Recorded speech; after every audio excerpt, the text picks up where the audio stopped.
Hey guys, welcome back to the channel. This is story about what if Naruto becomes strong after graduation part 1. Before I start, please do support for more amazing content and comments for part 2. Do consider to subscribe my channel and share my video to your friends and check out the description as well. Let's start the video. Of the 5 great ninja villages, the village hidden in the leaves was undoubtedly the greatest. Please excuse me. Iruka pressed his way through the mass of bodies, bowing beneath the disapproving glares of the pale-eyed men and women that made up the branch house of the noble Hyuga clan. Has anyone seen my student? Blonde hair, wears orange. Excuse me, I really am terribly sorry about all this. In order to bring an end to the senseless conflict of the warring clans era, the legendary first Hokage Senju Hashirama united the many clans in the Land of Fire by founding Konohagakure, and in doing so introduced the unique concept of one shinobi village per country. Having a central base of operations for the nation's entire military presented a level of organization entirely unlike the chaotic clan warfare that had given the warring clans era its dark name. Iruka found his student flickering rapidly between the rooftops of the Hyuga clan's compound, to which entry was strictly forbidden even to respectable outsiders, let alone the orphan boy that had just invaded their territory. Uzumaki Naruto! He cried out. Just what do you think you are doing? The boy let out a surprised yelp at the sound of Iruka's voice, and promptly fell from the roof, only to land right on top of the white marble statue of Hyuga Hayashi, the esteemed head of Konoha's greatest remaining noble clan. Iruka winced internally at the sight, knowing full well who would receive the blame for this debacle in the end. It's okay, the boy chirped out. Bruises heal quickly. After the first Hokage's death, his younger brother Senju Tobirama took up the title of second Hokage, founding the Ninja Academy and the Umbu as well as establishing the rules and regulations that came to dominate shinobi life. So successful were these organizations that the other countries had no choice but to follow suit. In each and every case, Konoha led the way, and the rest followed in their footsteps. Oh, Iruka-sensei! The boy exclaimed, noticing him for the first time. He clambered down from the statue, leaving it covered with muddy footprints.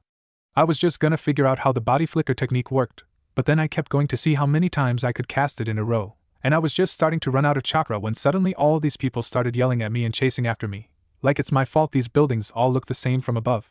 The boy stood up and dusted himself off, smearing more dirt onto his worn orange pants and jacket while a whole army of frantic Hyuga branch members rushed to investigate the statue's damages. So what are you doing here, Iruka-sensei? Aren't you supposed to be teaching or something? Iruka stared at his student in disbelief. It's your class I'm supposed to be teaching, Uzumaki Naruto. Oh right. The boy scratched the back of his head awkwardly. I guess I must have forgot.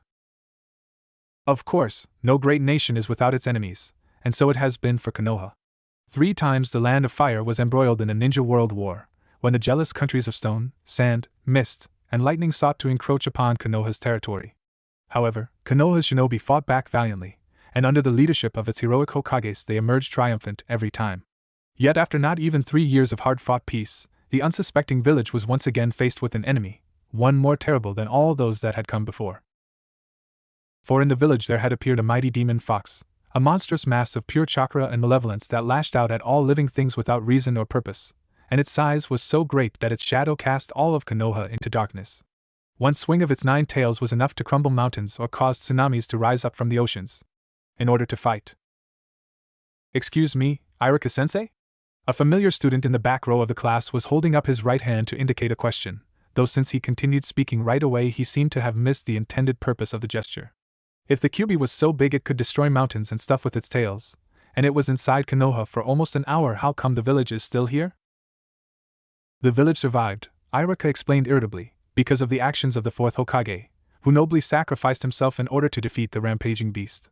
You would have known that, Uzumaki Naruto, if you had been paying attention at all in class this year. The blonde troublemaker was originally an orphan from the Land of Whirlpools, which had been destroyed shortly before the Kyuubi's attack on Konoha, and it was clear to Iruka that the boy had never quite managed to fit in. Moreover, there was something off about him, like a subtle underlying foulness to his chakra that instantly put Iruka on guard. About that, Naruto said.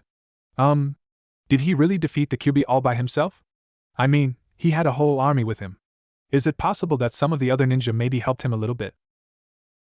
You would discredit the 4th Hokage's legacy? Iruka was more astonished than angry, but even so, it was clear he would never become fond of this particular student. That infuriatingly cautious tone the boy used, that said I don't think I'm smarter than you, honest, was not exactly helping either. Iruka slammed his hand onto the table. The fourth Hokage was a great hero who sacrificed himself so that you might live, yet you deface his memory by questioning his heroism. The whole class was shooting dirty looks at Naruto now, and the boy rightly shrunk back in his seat in shame. Iruka turned back to reading from his history scroll, satisfied that his student had been sufficiently rebuked. Hopefully this means I can actually finish the day's lesson plan for once. It was just another day in peaceful Konoha, in the land of fire, where the sun always shines. Today we are going to focus on our taijutsu, Iruka-sensei declared. Everyone pair up and practice sparring together.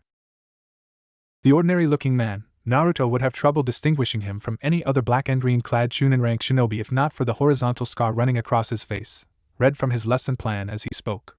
Naruto was not entirely sure why he needed the scroll, since tell students to practice hand-to-hand combat seemed pretty easy even for him to remember, but it was probably safer not to ask. The class of 30 students and one teacher had gathered on an open field of dirt, an area which had been set up next to the massive round and red academy building for the physical part of their ninja training. Usually there was more in the way of training equipment, but they had put that in the storage closet for today's exercise. The morning sun was shining brightly as it always did, and all around Naruto drowsy classmates were huddling together and pairing up. Naruto blinked, suddenly remembering that he was supposed to find a partner, and hastily looked around to see who was still unaccounted for. He walked up to one of the rougher-looking boys, Kiba, most noticeable for the white dog he kept around wherever he went, and pulled on his jacket as he walked past. Hey, Kiba! Wanna spar? Beat it, Naruto. The taller boy wrinkled his nose at him before walking away, which Naruto thought was terribly unfair. He had bathed only 2 days ago, so he could hardly smell worse than the Inuzuka, a ninja clan that was said to sleep with their own dogs. Whenever he mentioned this fact, some of the older students would burst out in laughter, but when Naruto asked why, he never received any reply. Undaunted, he turned his attention to the next classmate he saw. Hey Ino! He waved at the heir of the Yamanaka clan, but the most popular girl of the class barely even looked at him, only frowning slightly as if examining a particularly curious insect before turning away.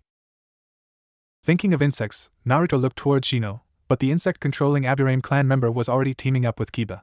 He turned his hopes to Shikamaru, but the Nara clan heir was with the rotund Choji as always. The two of them were pretending to train together, but in reality they were just chatting and gazing at the sparse clouds that drifted lazily along the sky. Ever since Iruka's outburst a few weeks ago, the other students had treated Naruto with even more disdain than before. Naruto was unsure what he had done that was so terrible to deserve this, but whatever it was, he resolved not to do it again. It was difficult to learn from your mistakes, however, when people got angry at you just for asking what you did wrong. He brightened up when he saw Sakura, a pretty girl with pink hair and a pink dress. Well, he thought she was pretty. Anyway, Ino teased her for her large forehead, while others teased her for spending her free time in the library, peering over old scrolls. She could be mean sometimes, but she was one of the only people who talked to Naruto on any regular basis, which earned her a special place in his heart. Sakura-chan, he called out. Do you want to dash? Out of the way, I have to get to Sasuke-kun before Ino does. She pushed past Naruto with such haste that he fell on his backside, squealing Sasuke's name as she ran up to him and began fawning over her one-sided crush. The last member of the Uchiha clan seemed content with practicing alone, yet both Sakura and Ino were oblivious to the fact. He noticed that some of the other students were shooting envious looks at Sasuke as well. What's so special about that guy? My clan is gone too, but nobody ever seems to care about that. Yet even as he thought that, there was a part of Naruto that knew perfectly well that the genius heir of the Uchiha clan was rich and handsome, and that he himself was not. As Naruto stood up and shook the dirt from his clothes, an idea occurred to him, and he walked up to the boy with a renewed sense of purpose. Sasuke! He yelled at the Uchiha's back. Spar with me! The others immediately told him to bugger off, but Sasuke, surprisingly, did not. The taller boy calmly turned around, and when Naruto saw his eyes he almost stumbled again in shock. There was none of the contempt there that he had expected, only a cool expression of perfect emptiness. Those black eyes calmly looked him over, and then turned away without as much as a single word. Naruto's mouth slowly opened and closed again. He stood there wordlessly as Sasuke went back to practicing his taijutsu moves, while the others went back to fawning over him. It was one thing to be ignored, Naruto thought, but being looked at like that and then dismissed as nothing was somehow even worse. Without pausing to think about it, he kneeled down and scooped up a handful of muddy dirt, and flung it directly at the back of Sasuke's head. It impacted his sparkly clean jet-black hair with a wet splorch, a sound which was immediately followed by deathly silence. Fight me, Naruto said, repeating his challenge. Naruto! Yelled Sakura, and Ino and the others echoed her as well. How dare you ruin Sasuke-kun's lustrous hair! She started to advance upon Naruto with rage writ on her face, but was shocked to see Sasuke hold out an arm to stop her. No, Sakura. Naruto clearly wants his duel very badly. Uchiha Sasuke turned around to face him, and Naruto ground his teeth in frustration when he saw that his expression was exactly the same as it was before. The only difference was the mud in his hair, which he left there untouched, apparently not bothered by it in the slightest. I shall give it to him. Naruto hesitated, unsure where to go from there. First to hit the ground loses? Sure, said Sasuke, putting both of his hands in his pockets. Ready when you are. Okay, said Naruto, who felt his confidence drained by the second. Go! He lunged at Sasuke, but the Uchiha simply stepped sideways and Naruto missed him by a mile. The second punch was thrust at Sasuke's face, but his opponent merely tilted his head sideways to dodge. I'm sorry, said Sasuke. Did you say go yet? I think I might have missed it. There was cruel laughter coming from all around him, and Naruto felt his face turn red with building pressure. Shut up! He yelled, as Sasuke dodged a high kick. Stand still, and fight back! You are very demanding, said Sasuke, but as you wish. When Naruto's next blow came, he pulled one hand out of his pocket and grabbed Naruto's wrist, twisting it sideways. Naruto shrieked in pain, a high-pitched sound that only elicited more laughter, and then Sasuke gave a sharp pull that yanked Naruto forwards until his mouth tasted dirt. This means I win, right? The laughter seemed to continue forever, lasting deep into eternity. As it went on, the sound became distorted. Their scorn pressed in on Naruto from all sides, their ridicule burrowing through his ears like worms and penetrating deep into his body, and there in the darkness it awakened a smoldering anger. The training grounds vanished, the space around him twisted and bent, the air pulsating as though with heat until only the narrow figure of Uchiha Sasuke remained within his field of vision. Naruto launched himself at him right as Sasuke walked away, and the Uchiha only barely turned in time to defend against the ferocious assault. This time Sasuke had to take both hands from his pockets, but still he fended Naruto off easily, knocking each of his punches away with the flat of his palms. He's more skilled than me, gotta catch him off guard and use his instincts against him. Naruto yelled at the top of his lungs and launched a sweeping kick towards Sasuke in a round arc. Right when Sasuke made to grab for the proffered leg, Naruto threw his full weight backwards and pulled the limb back in, even as he kicked his other foot upwards towards the enemy's face. There was the briefest satisfying moment where Naruto could see Sasuke's eyes widen in shock and spinning. Interesting, he remembered him saying, and then Naruto was lying flat on his back, pain flaring through his body where his spine struck the ground. What the heck was that? For just one moment he had seen Sasuke's eyes change, becoming the color of blood and growing a second pupil shaped like a comma in each eye. Naruto tried to scramble away, but he was immediately kicked in the side, pain surging through his ribs as he collapsed back onto the soil. No, you're not getting off that easily. Sasuke was idly fingering a kunai, which he had pulled from nowhere. Naruto looked at the knife in fear, his anger draining away only to be replaced with raw terror. That's enough, said the voice of Sakura, worry permeating her voice. Sasuke-kun, you've won the duel. You don't have to go any further. Oh, but I do. Sasuke's foot came down hard on Naruto's shoulder, and he cried out in pain even as Sasuke clutched his kunai and drove it downwards. Naruto shut his eyes in horror, but he only felt cold iron brush against the skin of his arm. He stabbed the knife through the sleeve of my jacket, he realized with faint relief. You see, Sakura, Sasuke continued, what you just saw was no duel. This boy attacked me, the heir to the Uchiha clan, while my back was turned. He slammed his foot onto Naruto's left shoulder and repeated the procedure of before. A crime that, I think you'll agree, should not go unpunished. He's only a kid, Sakura protested feebly. I'm sure he's learned his lesson. I'm sure he has, but that's not really enough, now is it? Sasuke aimed for Naruto's legs and did the same there, pinning his right pant leg to the ground with another kunai. Naruto did not even dare kick out at him, terrified as he was that Sasuke would accidentally stab him as a result. This boy attacked me out of pure jealousy. He saw that I had something which he lacked, and like a common brigand he sought to take it from me. The last kunai was driven in, leaving Naruto completely pinned to the ground and helpless. It is only appropriate that I take something equally valuable from him instead, he finished, as he produced a fifth and final kunai from the pouch on his hip. Enough, said Sakura, sounding as though it took all of her courage just to say that one word. When Naruto craned his neck he saw that she was holding Sasuke by one arm, stopping him from going any further, a dangerous look on her face. You've made your point, now let him go. The last of the Uchiha stared at Sakura for a moment, but then a small smile appeared on his face and he visibly relaxed. As you wish. I did not realize that he mattered so much to you, Sakura. There was some scattered laughter, and Sakura's cheeks flushed crimson. He most certainly does not. Oh? Sasuke shrugged and, holding the tip of his knife between two fingers, flicked it high up into the air. Well, I'm glad to hear it. Time seemed to stop as the blade arced higher and higher, until it hung still directly above Naruto's prone form. Then it started falling. He tried to move out of the way, but only succeeded in cutting his arms and legs on the daggers that held him in place. Sakura tried to intercept the knife, but the last he saw before he closed his eyes was Sasuke holding her back. I'm gonna die, I'm gonna die, I'm gonna die. There was a thunk, and Naruto slowly opened his eyes, dreading to see which body part had been impaled. Instead, when he raised his head to look, he found the blade lying on the ground between his legs, right below his groin. It was a practice kunai, the kind that was used by students to spar, blunt and light and less dangerous than your average stick. The warm wetness pooling inside his pants wasn't blood then, he concluded faintly. There was more laughter then, hesitant at first but growing ever louder as the built-up tension was released. Even Sasuke was smirking, and in his black eyes there was a twinkle of mirth. I was only joking around, Naruto. You didn't really think I was going to hurt you, did you? And honestly, you're lucky you got off so lightly, Sakura continued unabated. I mean, once Sasuke comes of age he'll be the Lord Uchiha, and you attacked him out of petty spite. They could have executed you for that. Naruto stared at the empty scroll on his desk and said nothing. After the first few times having Sakura scold him, he had gotten too tired to argue with her. The worst part was that he really could have gotten into serious trouble if not for Sasuke assuring Iruka-sensei that it had only been an intense sparring session which had gotten slightly out of hand. Somehow, Naruto only hated him more for doing that. And anyway, you have to bear in mind his childhood, Sakura went on, her voice dropping to a whisper as she spoke.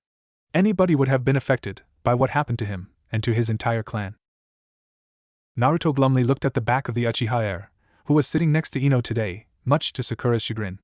In truth, Naruto did not really know what had happened to Sasuke's clan, though of course he had heard all the rumors by now. The most common story that went around, and the one that was repeated by officials, was that Sasuke's now infamous brother Uchiha Itachi had gone mad and killed everybody in the middle of the night, murdering an entire clan of elite shinobi single-handedly despite how unlikely that seemed.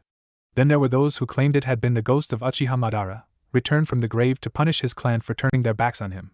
Others insisted that the entire clan had been cursed by the spirits for their sins, or that they had been involved in a demonic blood ritual that ended up consuming their lives, and the stories only grew more incredible from there. His thoughts were disturbed by the opening of the classroom door, through which stepped a young chunin with shoulder-length white hair.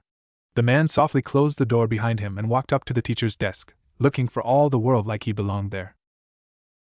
Who are you? Inuzuka Kiba demanded. Where's Iruka-sensei? My name is Mizuki, and I am your substitute teacher, the man replied calmly.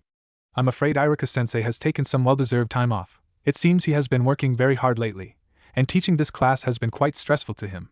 A smile flitted across his face. Although, if I'm perfectly honest, I suspect it's mostly one specific blonde student who has been giving him difficulty as of late. There was some scattered laughter then, and Naruto felt blood rushing to his face. He's just the same as all the others, he thought bitterly. Kiba did not appear to be placated either, as he huffed and turned around in his seat, facing away from this substitute teacher. Naruto couldn't blame him. Iruka might not have been a great teacher, but at least he had been their bad teacher. I have been reviewing Iruka-sensei's lesson plans with great interest, Mizuki went on.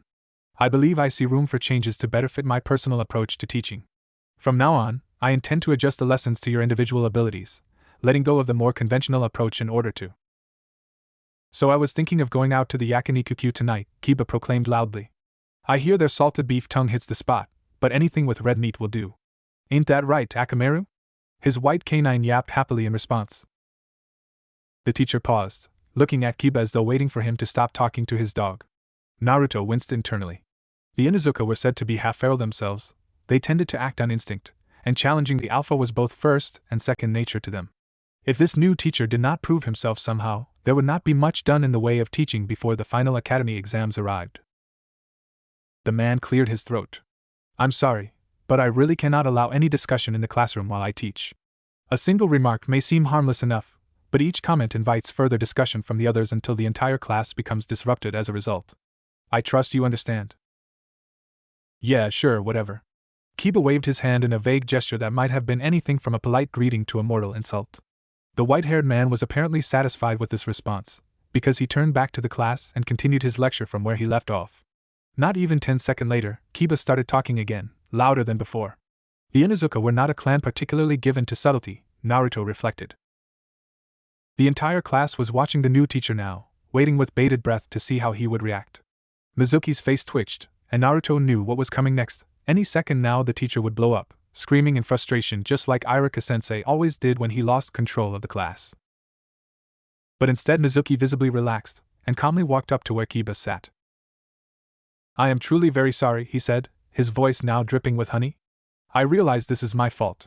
I should have remembered to get to know my students better before starting the lesson. Your name is Inuzuka Kiba, isn't it?" The feral-looking boy said nothing, but Naruto could see him tense up. "You know, I met your mother earlier this week. She seemed a very lively woman. She had quite some good advice to give on dog rearing, too, along the lines of how a timely clip around the ears can help keep an unruly pup in line."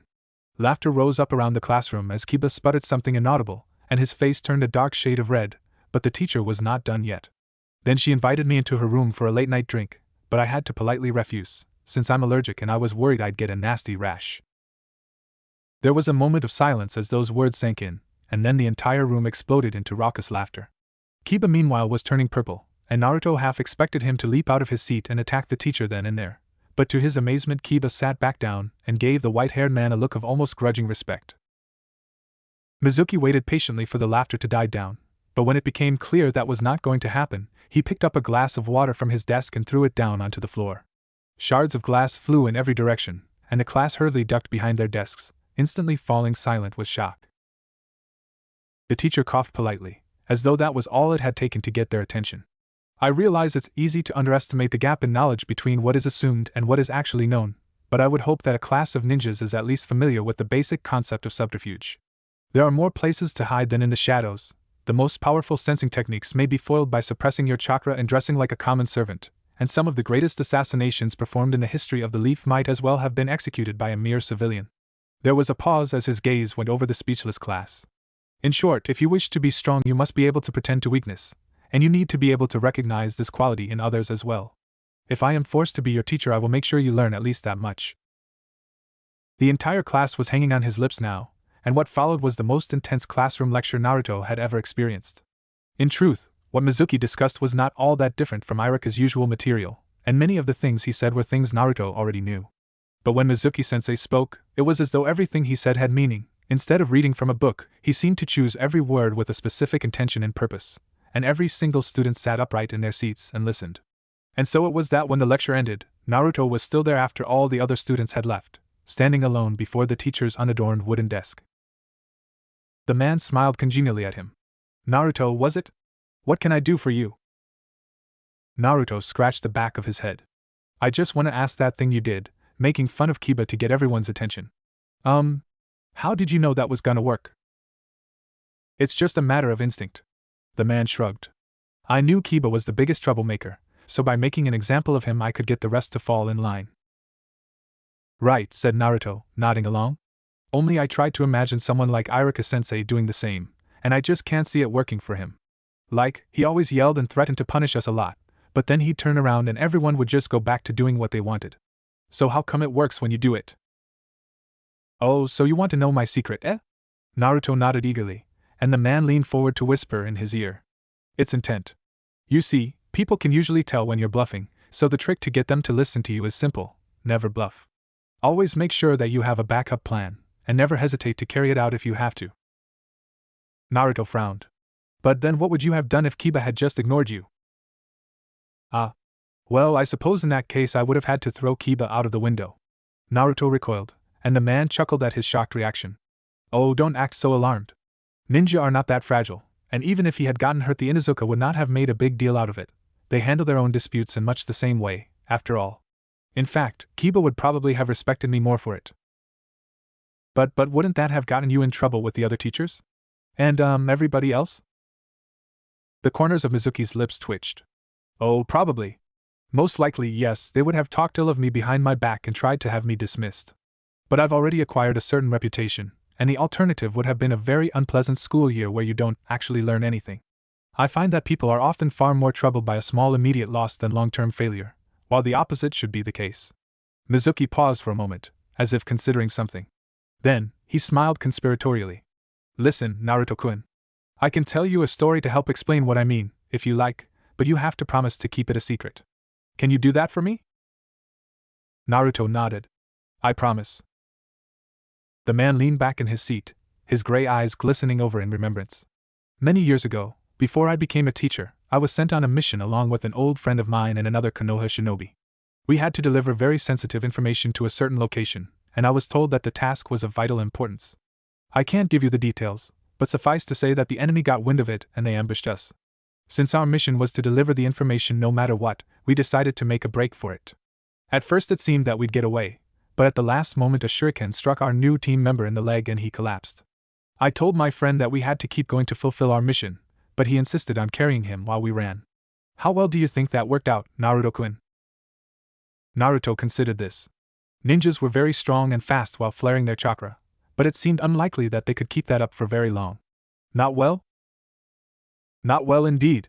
The enemy was catching up to us, and it was becoming increasingly clear that we wouldn't be getting away with him slowing us down like that. I told my friend as much, but he yelled at me that I should take over carrying the wounded man, even though this would result in us all being captured and tortured by the enemy. So what do you think I did? You convinced your friend that he didn't have a choice? You made him leave the man behind? Mizuki smiled again, though it no longer reached his eyes. That's right, I convinced him the only way I knew how. I agreed to take over, then took my kunai and slit the wounded man's throat before leaving him behind. My friend had no choice but to face reality then, and we both slipped away and completed the mission safely, but even so he never forgave me for it. He told everyone in the village what I did, and after that nobody ever really trusted me again.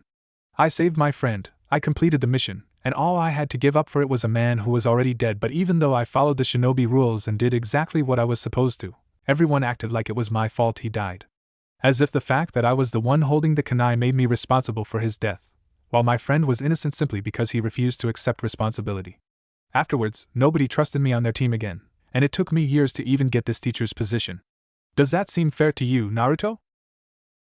Naruto felt himself turning pale. No, it doesn't. Mizuki stared out of the window, a morose expression on his face. There are two groups of ninja in this village, he said at last.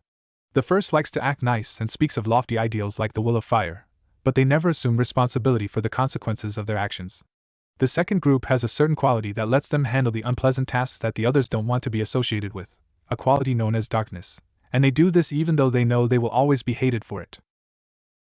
Naruto followed Mizuki's gaze through the window, to see if he could perhaps find this darkness his teacher spoke of. But outside, the sun was shining as brightly as it always had, and the birds were singing with not a care in the world. It was 3 weeks before the Ninja Academy graduation exams when Naruto was finally forced to admit that he was critically behind on his studies, having failed the last 3 preliminary tests in a row. Naruto knew he desperately needed to study, and yet his academy scrolls obstinately refused to be read. He had tried reading them backwards or while hanging upside down, tried skipping every second sentence, even giving up entirely and walking out of the room only to quickly run back to his scroll before his brain realized it was being tricked, as well as countless other less sensible and well-thought-out measures, all to no avail. His brain would take one look at the Academy-mandated material, and declare that it would rather do something else, thank you very much, and to hell with Naruto's own stated views on the matter. Every time he tried to focus on the subject material, a million unrelated thoughts would pop up that all somehow seemed so much more interesting, anything to delay having to study for just a moment longer. Seeing an opportunity to use this to his advantage, Naruto had already cleaned his room, well, clean by his standards, done his morning exercises, written an essay on knitting, practiced balancing books on his head while hopping on his left foot, studied the fine art of origami, cooked a meal and then ate half of it before deciding he wasn't hungry after all and leaving the rest to stew on his desk as an impromptu biology experiment. Finally, driven by purest desperation, he had forced himself to ask for studying assistance from the one person he was certain would never refuse that particular request. So it was that on a lazy summer afternoon the orange-clad ninja was standing on the porch of a humble but tidy-looking house, with blue window blinds and a potted plant next to the door. Even then, standing on the doorstep of the building, it was still strangely difficult to take that final step and knock on the door. Naruto ran a nervous hand through the messy blonde hair on the back of his head. This is stupid. I am a ninja, or training to be one anyway. If I'm gonna risk my life in Mortal Kombat, I should be able to ask a girl for help. With those words on his mind and cursing inwardly, Naruto forced himself to knock. Coming! There was a series of muffled footfalls thundering down the stairs, followed by the sound of a security chain being removed on the other side. The door swung open to reveal a bright and happy face framed by pink hair, with a forehead that was often called overlarge, but which Naruto thought looked kind of cute. Sakura was wearing a red cheongsam that fell to her knees, as well as dark green shorts. Her face fell almost immediately upon seeing him. "Oh, it's just you. For a moment there I thought you were Ino, or better yet, Sasuke." Her expression glazed over as her mind wandered wistfully for a moment before reluctantly turning back to reality. "You wanted help preparing for the academy exams, right? I suppose you might as well come in now that you're here." Thanks. Wait, hold on one moment." No sooner had Naruto taken one step into the building, or he was forced back outside by Sakura's pointed finger of accusation. "This isn't one of those stupid tricks where you're pretending to ask for help with your exams, but really you're just trying to get close to me, until one day I drop my guard and let you into my heart, is it?" Naruto threw up his hands defensively. "No, I just wanted you to help me study, I swear." A thought occurred to him then. "Wait, where'd you even get that idea from? Have you been reading romance novels? You haven't been reading any of Jiraiya's stupid books, have you?" "No more questions." She grabbed him by the arm and dragged him into the entrance hall, past the kitchen of motherly shouting, "Oh, are you bringing a friend? How nice. Wait, is that a boy? Okay, well, yell if you need anything," up the stairs and straight into the bedroom of supreme pinkness. "My parents decorated it that way when I was a little girl," she said defensively. "Shut up." "I didn't say anything." He had been thinking it, though. Naruto tried to be tolerant with regards to girlishness, but there were limits, and they had been crossed right where the walls began. Almost everything in the room that was not pink was flowery, curly, laced, or some combination of all three. "Sit down." She pointed towards a plain wooden chair right in the middle of the sparkly clean wooden flooring. He sat himself there as ordered, half expecting a team of pink-clad Umbu interrogators to come into the room and stand in a circle around the chair while she questioned him. Sakura seated herself on the bed opposite him, legs folded underneath in a meditative posture, a book having manifested in her hand. It was not hard to imagine where she got it from. Aside from girlishness, the other thing the room was filled with to the brim was scrolls and books. The shelves above her bed seemed to have been occupied by dolls and stuffed animals once, but over the years the forces of girlishness had been steadily losing ground to the invading armies of bookmania. Now the plush animals were looking to make a desperate last stand, forced to choose between being trod underneath unyielding leather bindings or to leap to the soft linen doom promised by the bedcovers below. "Okay. Let's start by testing what you know, so we get an idea of how much catching up we need to do." She leafed through the book at rapid speed, flipping the pages as though it were second nature to her. First question: if the area of a right triangle is 30 and one of its angles is 45 degrees, what are the lengths of the sides and hypotenuse of the triangle? I don't think we need to practice that kind of stuff for the academy exams," he pointed out. "Wait, is that a Chunin exam question? Why are you learning Chunin level material when we haven't even graduated the academy yet?" Sakura stared at him in astonishment. "Naruto, the academy-mandated curriculum may be necessary, but it's not sufficient to become a well-informed citizen with a half-decent understanding of the world he lives in. If you don't learn even basic mathematics like this, how can you expect to help teach at the academy once you become older, or research new techniques or study the nature of chakra?" "I don't," he said with a shrug that made his chair wobble. "I just want to learn what I need to pass this stupid exam so I can hurry up and become a legal adult, learn all kinds of powerful techniques and combine them so that I can become an incredibly powerful ninja like the fourth Hokage was." She gave him a look as though he had just admitted to eating puppies. "Oh, well, fine. I mean, if you just want to learn how to use chakra to blow things up, don't let me stop you." She put the book away and just as quickly found a new one. She soon had her finger on a new question. "Okay, how about this one? Name 3 examples of space-time ninjutsu." "Oh, let me think." Naruto groaned inwardly. There were 3 things he hated in life: tests, having to remember boring stuff, and being forced to guess what other people wanted to hear. On second thought, maybe it's just the one thing I hate. The summoning technique, the body flicker technique, and the fourth Hokage's flying thunder god technique. He remembered the last one because legendary ninjas were fortunately not filed under the boring stuff category in his brain. Sakura shook her head in admonishment. "Sorry, Naruto, that's not quite correct. The body flicker technique isn't teleportation, it's just high-speed movement. You're really going to have to study harder if you don't know at least that much." As an afterthought, she gave him a sympathetic smile, as if to say that he shouldn't quite take this tremendous personal failure as a reason to give up on life just yet. "High-speed movement? That's ridiculous. It's clearly teleportation."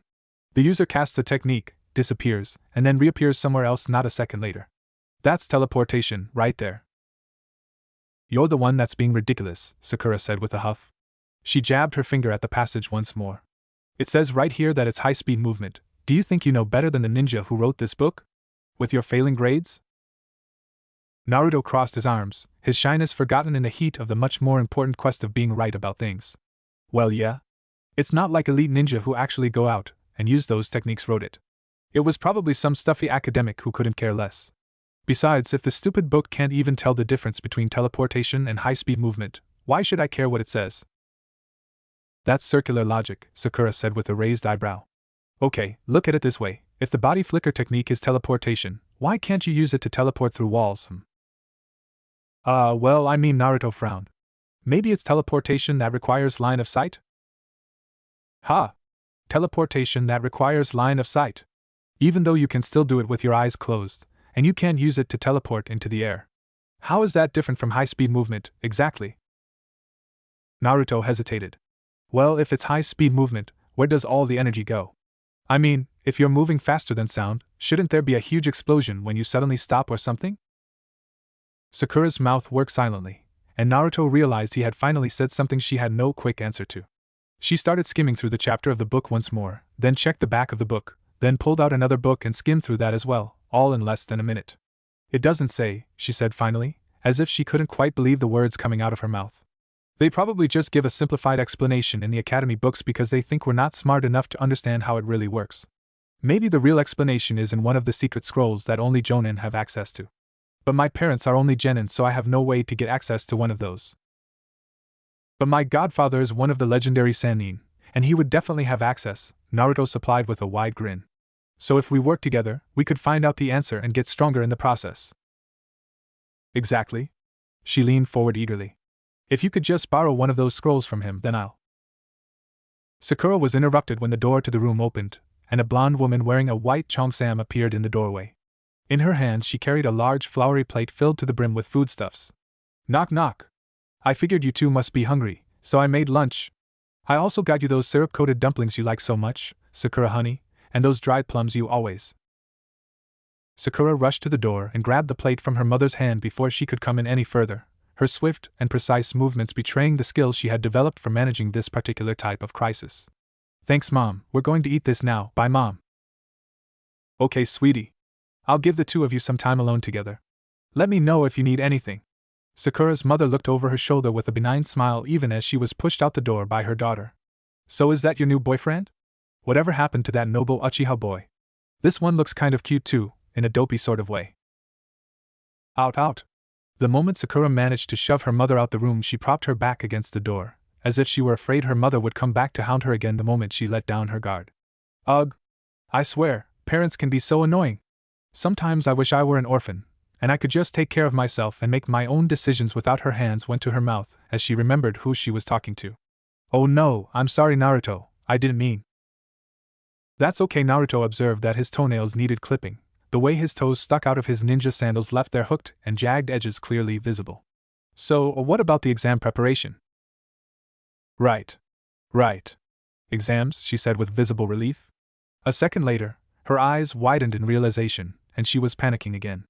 That's right. I haven't even been able to help you answer any questions yet. She immediately set to work plucking out a series of books from her shelves, seizing them with deft fingers and setting them apart for later use. We still need to identify the key areas of improvement, make a time schedule, prepare a list of training exercises, practice doing mock exams, and end. Naruto watched the pink-haired kunoichi work in silent wonder, as he sat on his pink-cushioned chair in the middle of the pink-colored room. The two of them ended up practicing until late in the evening, and did far more work and much harder assignments than Naruto thought was necessary, but he did not terribly mind. Somehow, Sakura's excitement as they worked made all the difference in the world, and as he suffered through the practice questions he could not quite hide the foolish smile on his face. It was well past midnight by the time the legendary ninja arrived at his destination. The old dilapidated structure rose up before him like a man-made mountain, its gray stone and peeling paint colored black and blue in the pale starlight. The surrounding village was patrolled by ninja at all hours, and in the distance the barking of dogs could be heard as a patrol made its rounds across the streets. But those were of no concern to him. The hard part of remaining undetected was only beginning. The front door would be too obvious and too noticeable even at this late hour, but there were other means of entry available to a ninja worthy of the name. Running up the facade of the building as only a shinobi could, he swiftly arrived at the second-floor window. Once there, he easily pried the lock open with a kunai, before slipping inside in perfect silence. There were only scant steps to go before he reached his target, and then this would all be over. It was on the fifth step that he made a crucial mistake. With too much weight placed on his left foot, the floorboard creaked beneath him, and his heart missed a beat. It was an error that he would never have made if not for the drugs coursing through his system, or so he told himself. After all these years, could it be that he had finally grown old? He waited an unbearably long moment, but the sound died away with no response. It seemed he had been lucky, but a ninja who relied on luck was a ninja who wagered with the god of death, he reminded himself. He took the last step soundlessly, and as he finally entered the bedroom, he closed the door behind him with an inward sigh of relief. Aha! There you are, Jiraiya! Jiraiya's heart leaped as a 5-foot ninja clad in night blue sleepwear dropped down from the ceiling and landed right in front of him, one arm outstretched in pointed accusation. Naruto? What are you doing in my bedroom? You're supposed to be asleep. I'm supposed to dash? His godson floundered with indignation. You're the one who said you were gonna teach me a new technique today. Not gallivanting around all night doing whatever it is you do all night. The boy frowned as he considered the issue. I was doing important ninja business. It was, a top-secret special S-ranked mission. I would have told you all about it if I were allowed to. Jiraiya decided a quick change of subject was in order. Hey, where'd you learn a word like gallivanting anyway? It was in one of those stupid books you're always writing.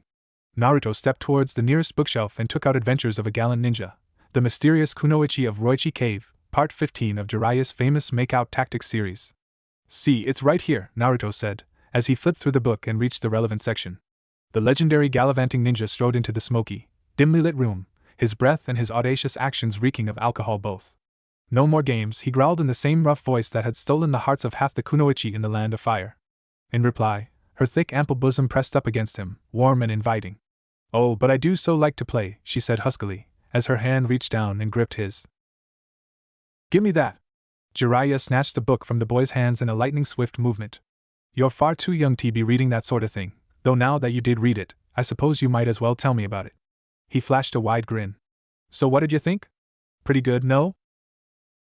Naruto made a face. I don't get why you even write them, you're already a real ninja, so why write about being one? And it's all just a bunch of weird stuff. Like, it's supposed to be about ninja, but all the main character ever does is hang around in bars all night, and he trailed off. Wait a second. Like I said, far too young. Jiraiya hastily put the book back where Naruto found it, before giving his godson's hair an affectionate ruffle. Stick with the ninja stories I gave you for now, kiddo. Tomorrow I'll teach you an incredible new technique, I promise. Now let's both go and hit the sack. He watched as his godson sulkily went back to bed, and then headed for his own bed. It would not be much longer now, before he would have to tell the boy of the events that had made him who he was, of his parents and his past, of burning demons that consumed all life and enemies that hid in darkness. He shook his head and went to sleep. I'll let him stay a child, for just a little longer. Naruto awoke to the smell of fried eggs and sizzling bacon invading his nostrils. It was a good sign for the day to come, in more ways than one, and so it was with high spirits that he made his way down the stairs, easily stepping around the bits of trash that littered every square inch of their apartment. He was still in his nightwear and rubbing the sleep from his eyes when he stepped into the half-kitchen. He found his godfather standing there, cheerfully experimenting with how many times he could flip an egg around in the air before catching it with his frying pan. It would have been a surreal sight indeed, to anyone who was not intimately familiar with the many oddities of the legendary ninja. Mornin', kiddo. Take a seat, breakfast is almost done. Tea's on the table. As Naruto sat down, he took one look at the dining table and immediately knew something was off. The chopsticks were neatly arranged, not scattered around haphazardly as they usually were. The green tea was being kept warm with an actual tea warmer, and above all, Jiraiya was making breakfast instead of sleeping in after coming home late the previous day. You're leaving again, Naruto said. The egg made 2 more flips in the air before landing in the frying pan with a small spray of cooked fat. I got a note this morning, his godfather said without turning around. There was a mission. Never mind, Naruto looked away, staring into his plate. It doesn't matter. Whether it's a mission or your books or whatever it is you do all night, the end result's still the same. The same as it's always been, and the same it'll ever be. The downward spiral of his thoughts was interrupted by a fried egg flying onto his plate with perfect accuracy, causing him to jump slightly in surprise. "Now look here, kiddo," Jiraiya said, as he tossed his own egg onto his plate and planted himself onto the seat opposite Naruto. "I made you a promise, and the gallant Jiraiya never goes back on his word. I'll teach you that technique, just not right now. Give me a few days, and I'll sort things out with the Hokage, alright?" "Yeah, sure." Naruto poked around in his breakfast and took a bite, distractedly. The eggs were delicious, which was unfair, because Naruto felt sure they ought to taste like ash. "You know you never told me who my parents were, but I get that it might be dangerous or whatever, so that's fine. I tell everyone that I'm the cousin of the first Hokage's wife Uzumaki Mito, twice removed, and that's why you're taking care of me. It's just whoever they were, you must have cared about them at least a little bit, to spend time on me when you'd clearly rather do something else. So you'd think that if the character from your books always keeps his promises, you'd take raising me to become a ninja more seriously as well." For a while only the clicker-clacker of chopsticks could be heard as the two ate their eggs in silence. Then Jiraiya stood up abruptly, the legs of his chair scraping along the wooden floor. He swept towards the hallway, his red coat and white hair trailing behind him. A second later the sound of moving furniture and items being thrown about could be heard coming from Jiraiya's room. Naruto was still eating his eggs when Jiraiya strode back into the half-kitchen, carrying a massive 1-meter-long scroll under his arm. He slammed it onto the floor in front of Naruto. "This is the Scroll of Seals," he announced theatrically. "I borrowed it from the Hokage, but I figure you'll make better use of it than me. It contains all of the village's jutsu, with descriptions and illustrations and everything, so it'll probably do a better job of teaching you than I ever could. Just try not to damage it or lose it or something, or I'm gonna have to come up with a really good excuse to tell the third." Naruto had to flare his chakra just to pick up the massive object, and even then he almost buckled under its weight. The parchment alone must have weighed a ton. "It says forbidden right here on the top in giant letters," Naruto remarked cautiously. "Yeah, but forbidden means something more like discouraged in the language of the Konoha Council," Jiraiya said, making a SOSO gesture with his hands. "Thing is, that scroll is full of dangerous techniques that'll kill you, sure, but not knowing dangerous techniques is like to kill you much faster. The only thing that's really forbidden is teaching those techniques to others without permission, 'cause you never know in whose hands they might end up. Anyway, I marked the ones in the scroll that are least likely to blow up in your face, so as long as you stick to those it's probably perfectly fine." Okay," he said. "Wow. Thanks, Dad." Naruto stared at the giant scroll in total awe. It was not what he wanted, not really, but it was something. "No problem, kiddo. Okay, it's getting late, I gotta go. Take care of yourself now, you hear me?" As the giant of a man hurried out the door, Naruto started to unfurl the ancient scroll onto the floor, pushing stray bits of egg out of the way as he did so. Skimming through the start, he quickly saw a technique that intrigued him, and he began forming the required hand seals experimentally. The Reaper Death Seal, also known as the Dead Demon Seal, created by Uzumaki Mito specifically to contain the nine-tailed demon fox, forming the following hand signs allows the user to release. Jiraiya strode back into the room, cut out the page with a knife and stuffed it in his pocket in one swift motion. Whoops, not that one. It was 3 weeks before the academy exams when Naruto finally found the time to follow up on his agreement with Sakura. Despite Naruto's protestations, Sakura had insisted that he catch up on the exam material before attempting to make history by uncovering the fundamental workings of ninjutsu, and she had proven entirely insusceptible to his argument that becoming internationally famous for their research would probably get them a free pass.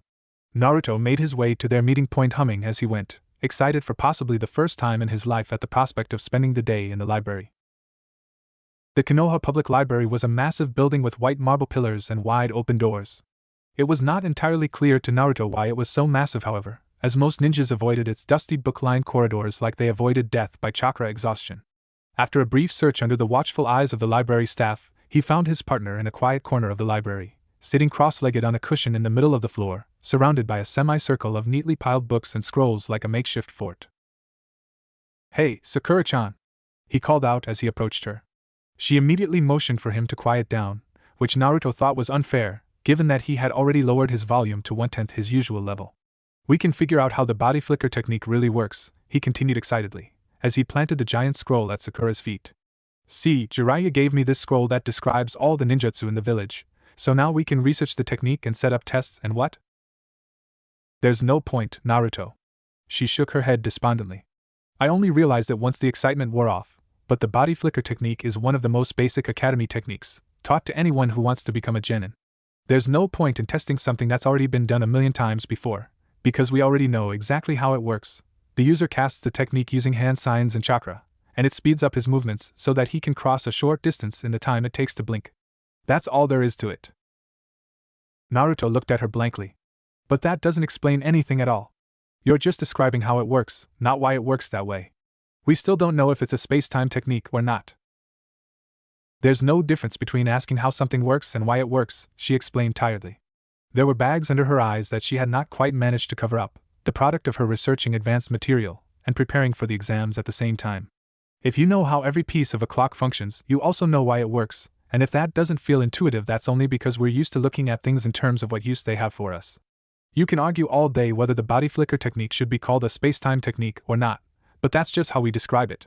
It doesn't affect the way things are. But then what about the substitution technique? He tried. I mean, it lets you instantly swap places with something. That has to be teleportation, right? She shook her head again. I read up on the existing research done by brilliant ninjas like Tsunade of the Sannin and the second Hokage.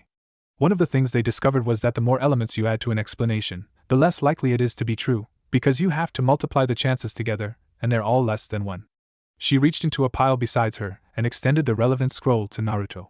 When you look at it, the substitution technique does the exact same thing as the body flicker technique, except that it also moves a similarly sized object to your position at the same time.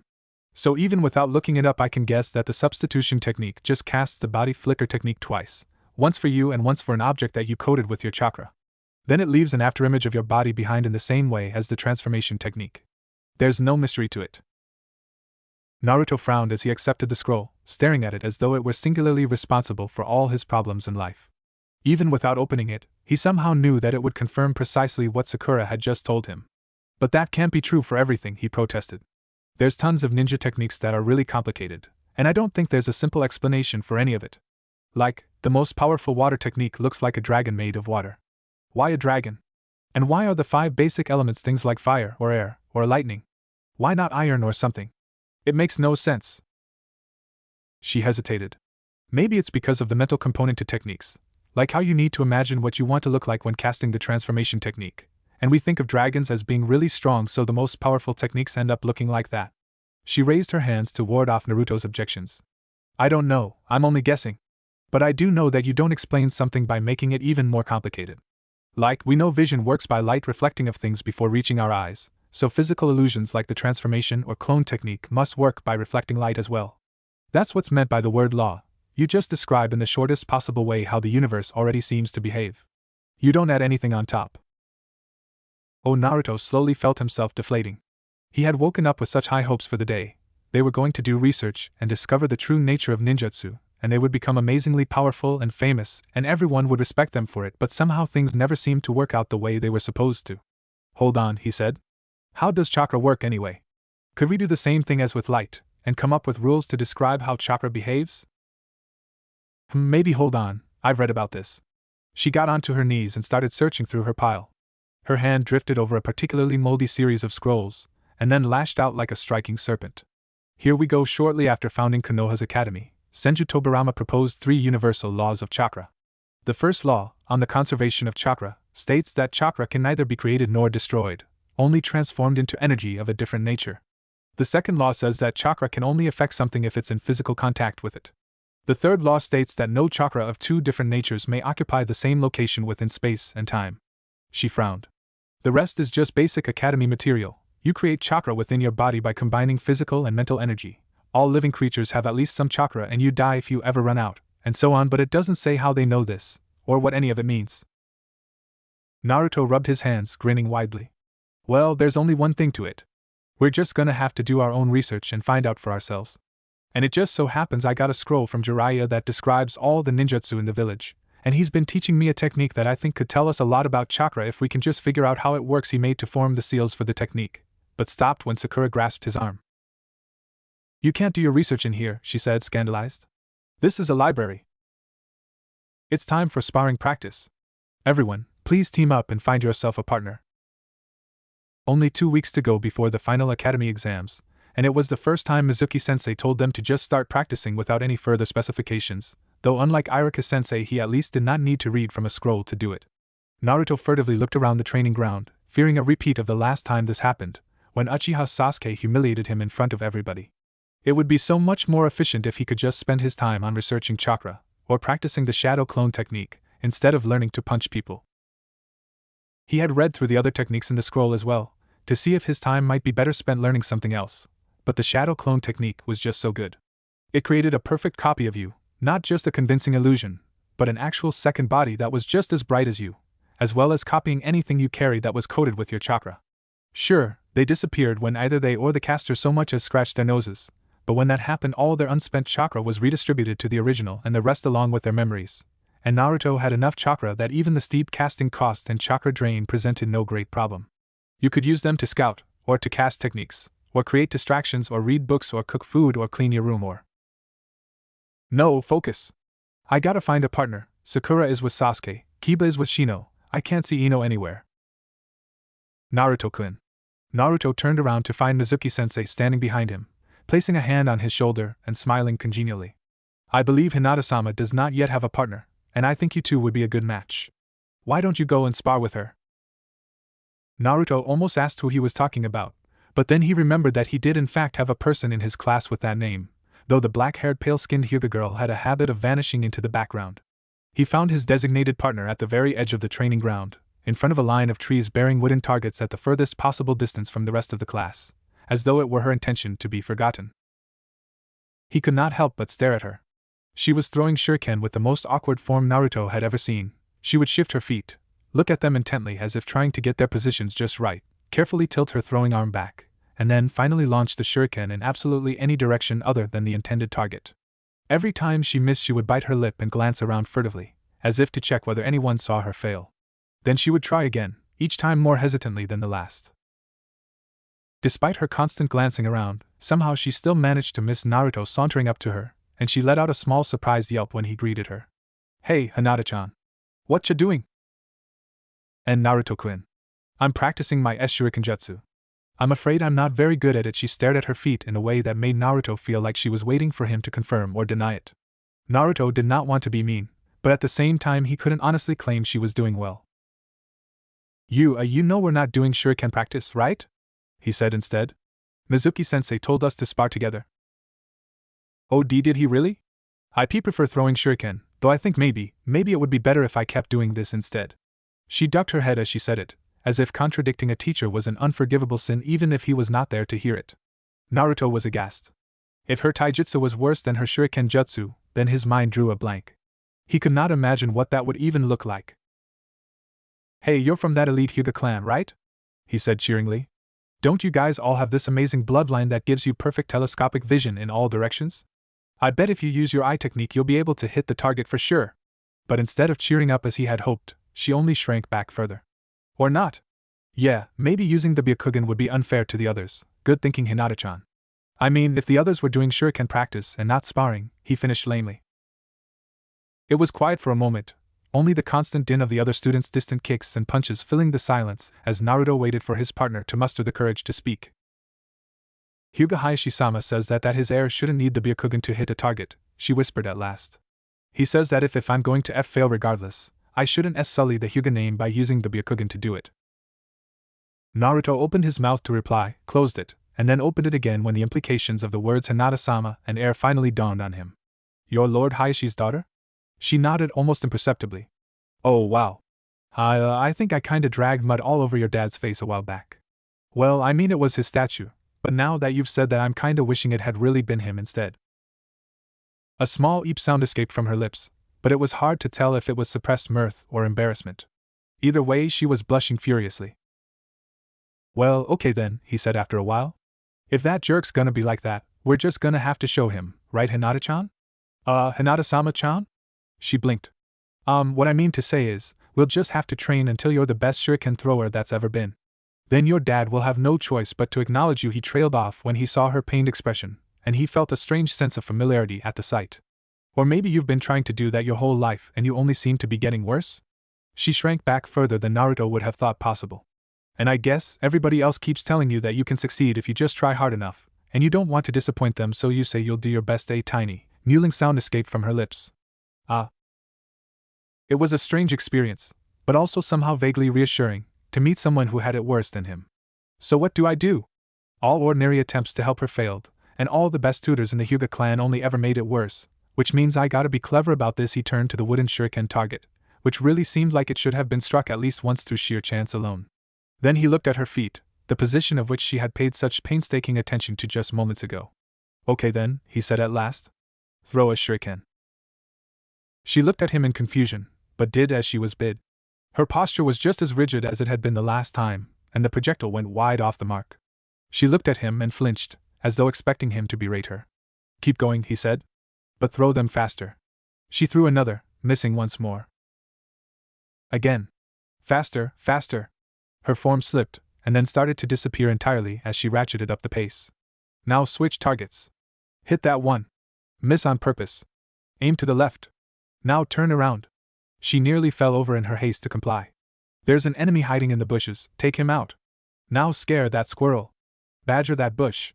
Close your eyes and throw blindly. Now turn around again. That target hates ramen, kill it. That one insulted your mother, teach it a lesson. Now.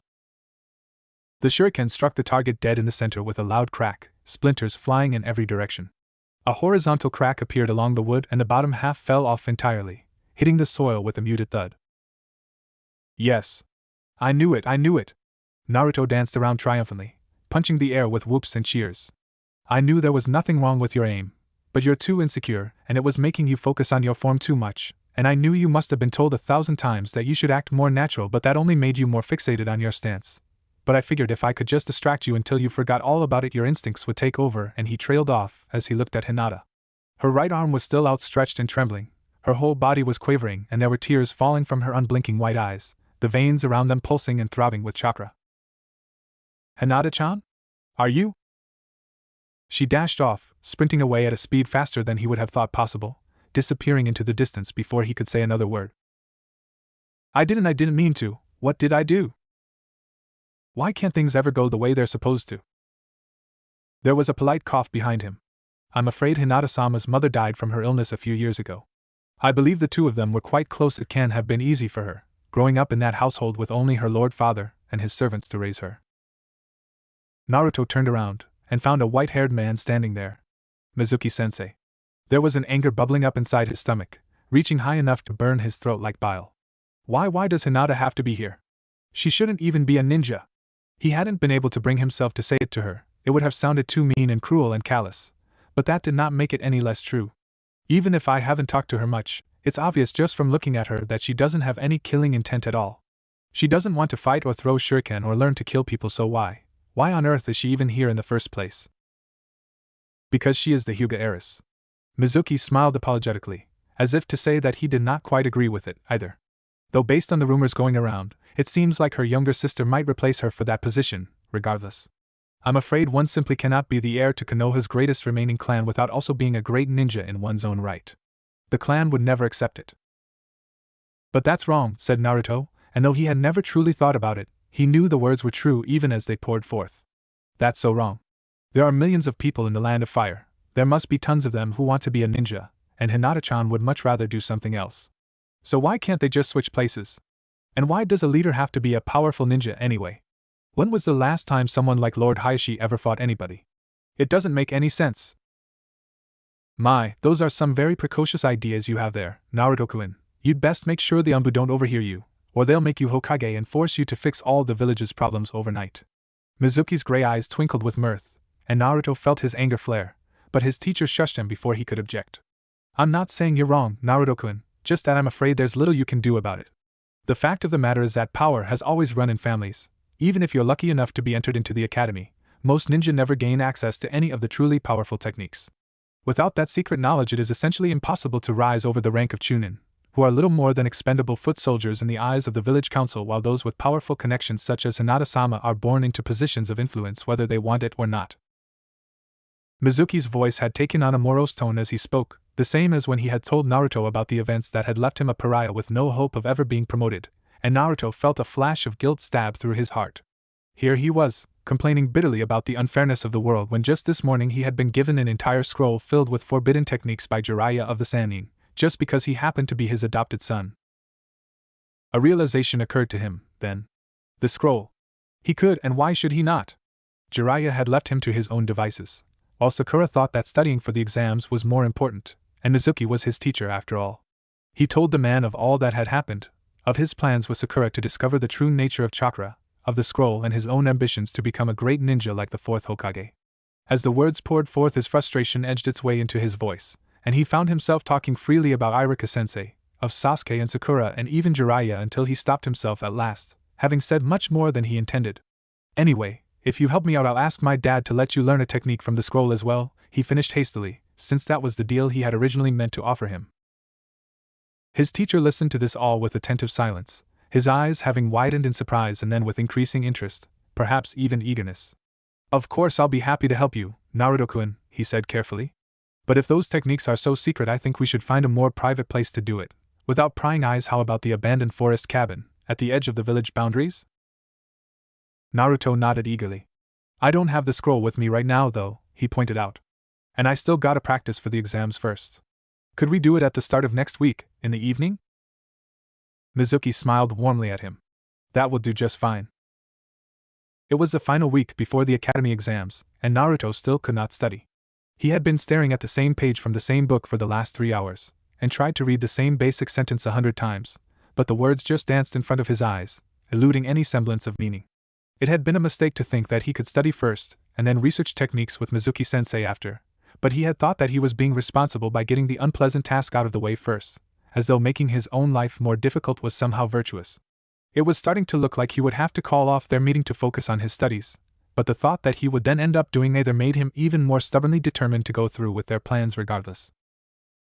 It was right when he read the same sentence for the 101st time, and finally realized that the book he had been trying to read was not his study book at all, but rather Make Out Paradise 17, Return of the Ninja Queen, that he decided enough was enough. He threw the book against the nearest wall with a satisfying thump and stomped down the stairs, nearly tripping over a discarded shirt in the process. It was the environment that was the problem, he decided, as he left the empty apartment behind him. If he could just study with someone else, maybe their studiousness would rub off on him. But when he arrived at his destination, it was Sakura's mother who answered the door.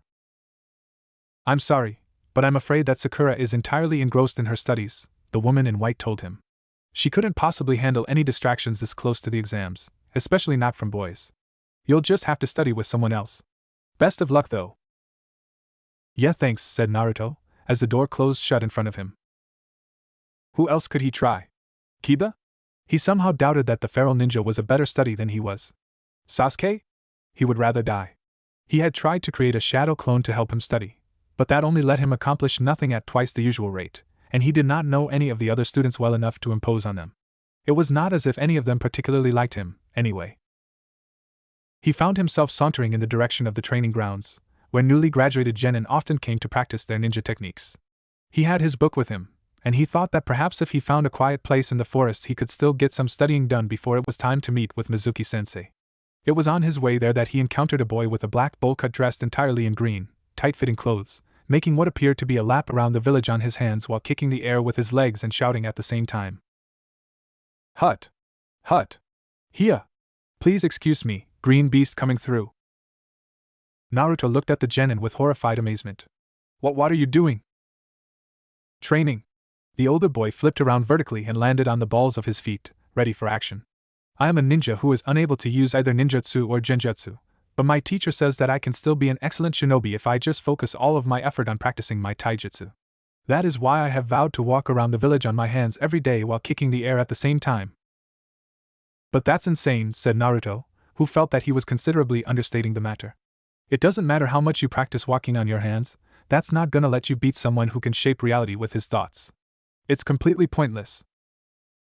The genin gave him a serious look, his thick eyebrows making him look strangely earnest. Perhaps. But I see no reason not to try my hardest. And even if it were pointless, I still would not go back on my vow. That is not my ninja way. Naruto blinked. But why not? Because if I stopped doing something merely because I realized there was no reason to do it, then I could never trust myself to do anything ever again, he said gravely. Then he excused himself, and went back to doing his laps around the village, kicking and screaming all the way. Naruto kept watching the boy in green as he slowly disappeared from sight, feeling a strange sense of misplaced jealousy. Either that genin was crazy or Naruto was, and he was having trouble deciding which. He continued onwards, and found himself a quiet tree stump to sit on and read. Yet no matter how much he tried to focus, his thoughts kept going back to his upcoming meeting with Mizuki. After an hour of futile attempts at making himself study, he decided he might as well head for the abandoned cottage a little early. Right as he got up, he remembered that he did not actually have the scroll with him, and he mentally cursed himself as he dashed back to his apartment, and promptly ran right into someone else. Oh. Hey, sorry, Hinata-chan? What are you doing here? And Naruto-kun, the pale girl squeaked, staring at her feet as though searching for something she had dropped. I wanted to apologize for running away and being rude to you earlier, and then I heard you were looking to study with someone, so I thought. Naruto blinked. You heard? But I only talked with Sakura's mom, and that was just an hour ago. She turned beet red, but said nothing. At last Naruto could afford to wait no longer. Sorry, Hinata-chan, but I gotta go. I got an appointment. I understand, I'm sorry. She rushed off through the training area, in the exact opposite direction of where the Hyuga compound was, and Naruto stood there for a moment, flabbergasted. A part of his mind was yelling at him to go after her, and another part of him was yelling that there was no time, until finally the part of him that was not completely useless reminded him that he already had the perfect solution to this particular type of problem. The easy part was forming the hand seals, but then he had to split his stream of thought into two, which was said to be almost impossible for most ninja but turned out to be merely incredibly difficult for him. He felt the chakra drain from his veins as the technique took hold, and then the world shifted and he was staring at a boy his own height with bright blue eyes, messy coarse blonde hair and orange clothing. He had already cast the technique several times before, but the result still filled him with absolute wonder. Well, what are you waiting for? He growled, after he grew tired of admiring himself. Go after her. The other Naruto hesitated for a moment, a confused expression on his face, before running off in the same direction Hinata had headed. Which leaves the bigger problem to me, as always. He dashed back the way he came. Stupid. Naruto ran all the way back to his apartment, found the scroll, and only then remembered that it was too large for him to carry. Panicking, he looked around for some easy way of transport, but at last he decided there was no time, and he just slung it on his back with a belt. He buckled under its weight as though it were a leaden bell, and it nearly slipped out and fell on several occasions as he ran, but somehow he managed. Stupid. By the time he arrived at his destination, he was aching all over and drenched in sweat. From the position of the sun, he realized that despite everything he had still managed to arrive early, but the novelty of calling himself stupid had worn off at this point. I'll just wait for Mizuki-sensei in the cottage, he thought to himself, and that was when someone grabbed him and pulled him into the bushes. Ack. Hey, what? He suddenly found himself looking up at a man in a green armored jacket, who would have looked like a perfectly ordinary chunin except for the horizontal scar across his face. Irika-sensei? What are you doing here? Did Mizuki-sensei ask you to join in on our chakra research or something? Naruto? His former teacher looked as surprised as he was. He slowly put his knife aside, which Naruto only now realized had been pointed at his throat. Is that what Mizuki told you? Listen, I don't know what lies he's been putting in your head, but Mizuki is a very dangerous man. The Hokage ordered me to keep an eye on him in case he turns traitor, so I followed him here, but I need you to tell me what he's up to before I can. Traitor? Naruto was having trouble focusing, occupied as he was with disentangling himself from the dense undergrowth without cutting himself on any of the branches. What are you talking about? Mizuki-sensei isn't a traitor, he's my teacher. He stepped in after you left because of me, in case you forgot. Irika grimaced. I didn't choose to leave my position, no matter what you may have been told. I love teaching you, every last one of you, no matter how difficult it was sometimes, and maybe I was a little tense before the exams, but I never meant to take it out on any of you. A regretful look passed over his face, but it vanished when he shook his head. No, Mizuki pulled some strings to make that happen, I'm sure of it. He's planning something, but I can't do anything about it until I figure out what it is. Naruto finally managed to return to an upright position, and his wits returned to him along with his sense of direction. Wait, if the Hokage suspects Mizuki-sensei of something, why would he send you? Where's the Umbu? What's really going on here? Irika opened his mouth to reply, but when no sound came out, Naruto's suspicions redoubled. You're not here on the Hokage's orders at all, are you? You're just jealous that Mizuki-sensei got your teacher's position and he's doing a better job than you, so you've been trying to catch him doing something wrong. That's not true. Irika anxiously peered through the bushes to look for movement at the cottage door, before lowering his voice to a whisper. You don't understand. You don't know Mizuki like I do. He was my friend growing up, But then as he grew older something changed him. He became colder and more distant. He started mocking the will of fire, and then he was never convicted of it. But a few years ago he was on a mission, and he killed one of his own comrades just so he could run away a little faster. That's the kind of person he has become. I know, said Naruto, he told me. Then another realization struck him. Wait. His friend, the one who told everybody what happened, who convinced everyone he was a terrible person, that was you, wasn't it? You ruined his life. Just like you ruined mine, by saying that I dishonored the fourth Hokage, and by letting Sasuke humiliate me. And then you followed him into the academy, just to spite him. Iruka stared at him, uncomprehending. He told you? And you're still choosing his side? Of course, he's a clever lad. Iruka dodged almost instantly, but the shuriken had been thrown even before the words were spoken and he was struck regardless. Red rivulets ran down the forest green of his jacket where the shuriken pierced him, and he grunted in pain. Mizuki was standing a few meters away, covered in dirt from where he had burst out of the ground with an earth technique. Naruto, why don't you get your head down for a bit? This won't take long. Naruto ducked down the bushes even before Mizuki finished speaking, instinct taking over, and then he could only tell what was going on by the sounds of violence. Metal clashed on metal, someone screamed a word, and then there was a sickening crunch followed by a hollow thump. When Naruto got up, Iruka was lying face first on the forest floor, a large shuriken embedded in what looked to be his spine, only his right hand twitching slightly as he lay in a steadily spreading puddle of his own blood. You killed him, said Naruto, who felt like he was going to be sick. Yes, that does tend to happen when you play around with shuriken, Mizuki said idly, as he picked up the stray weapons from the forest floor. He frowned as he cleaned the blood of one of them with a large leaf. Though you don't learn that at the academy anymore, do you? I apologize for that. If I were actually allowed to teach you children something, then I would have given you all a kitten to care for at the start of the year, and made you strangle it for graduation. Perhaps then you would have come to realize that the life of a ninja is not supposed to be fun. But alas. But he was your friend. Naruto's thoughts were like mud. If he killed Iruka, then that implied, does this mean, was what he said true, about the Hokage suspecting you of being a traitor? Who knows? Mizuki tried to brush some of the dirt out of his white hair, but only ended up smearing it with blood, to his visible annoyance. For all I know, the Hokage says that to almost everyone, that way they're all watching each other for him, and they all get to feel special. Quite clever if you asked me. He sighed. And Iruka was not my friend, that's just something he chose to believe to make himself feel better about harassing me. But I suppose even a stopped clock is right twice a day, and this time he happened to get in the way of my taking that scroll from you. Unfortunately for him. And there it was. If Mizuki planned to leave the village, then it made sense that he did not want to leave empty-handed, but as a rogue ninja he would most likely get caught almost immediately, unless he planned to join a different village, in which case it would help his position immensely if he brought them a handsome gift. It amounted to the same thing either way. Naruto reached around his back and clutched the massive scroll tightly. And if I gave this to you, then what had happened to me? Oh, well. Obviously it would be in my best interest to eliminate any witnesses. Mizuki smiled, seeming to find Naruto's dismay amusing. Unless, of course, you can think of a reason for me not to? It took several long seconds of agonizing silence for Naruto to think of an answer. My dad's Jiraiya, of the legendary Sannin. If you kill me, he'll definitely go after you, but if you don't, I'll ask him not to. Another smile. And there you have it. You see, Naruto, you have nothing to fear from smart and reasonable people like me, because we can always come to some sort of agreement. We're practically allies by default. A small and pitiful groan came from where Iruka lay, and the two of them looked around in surprise.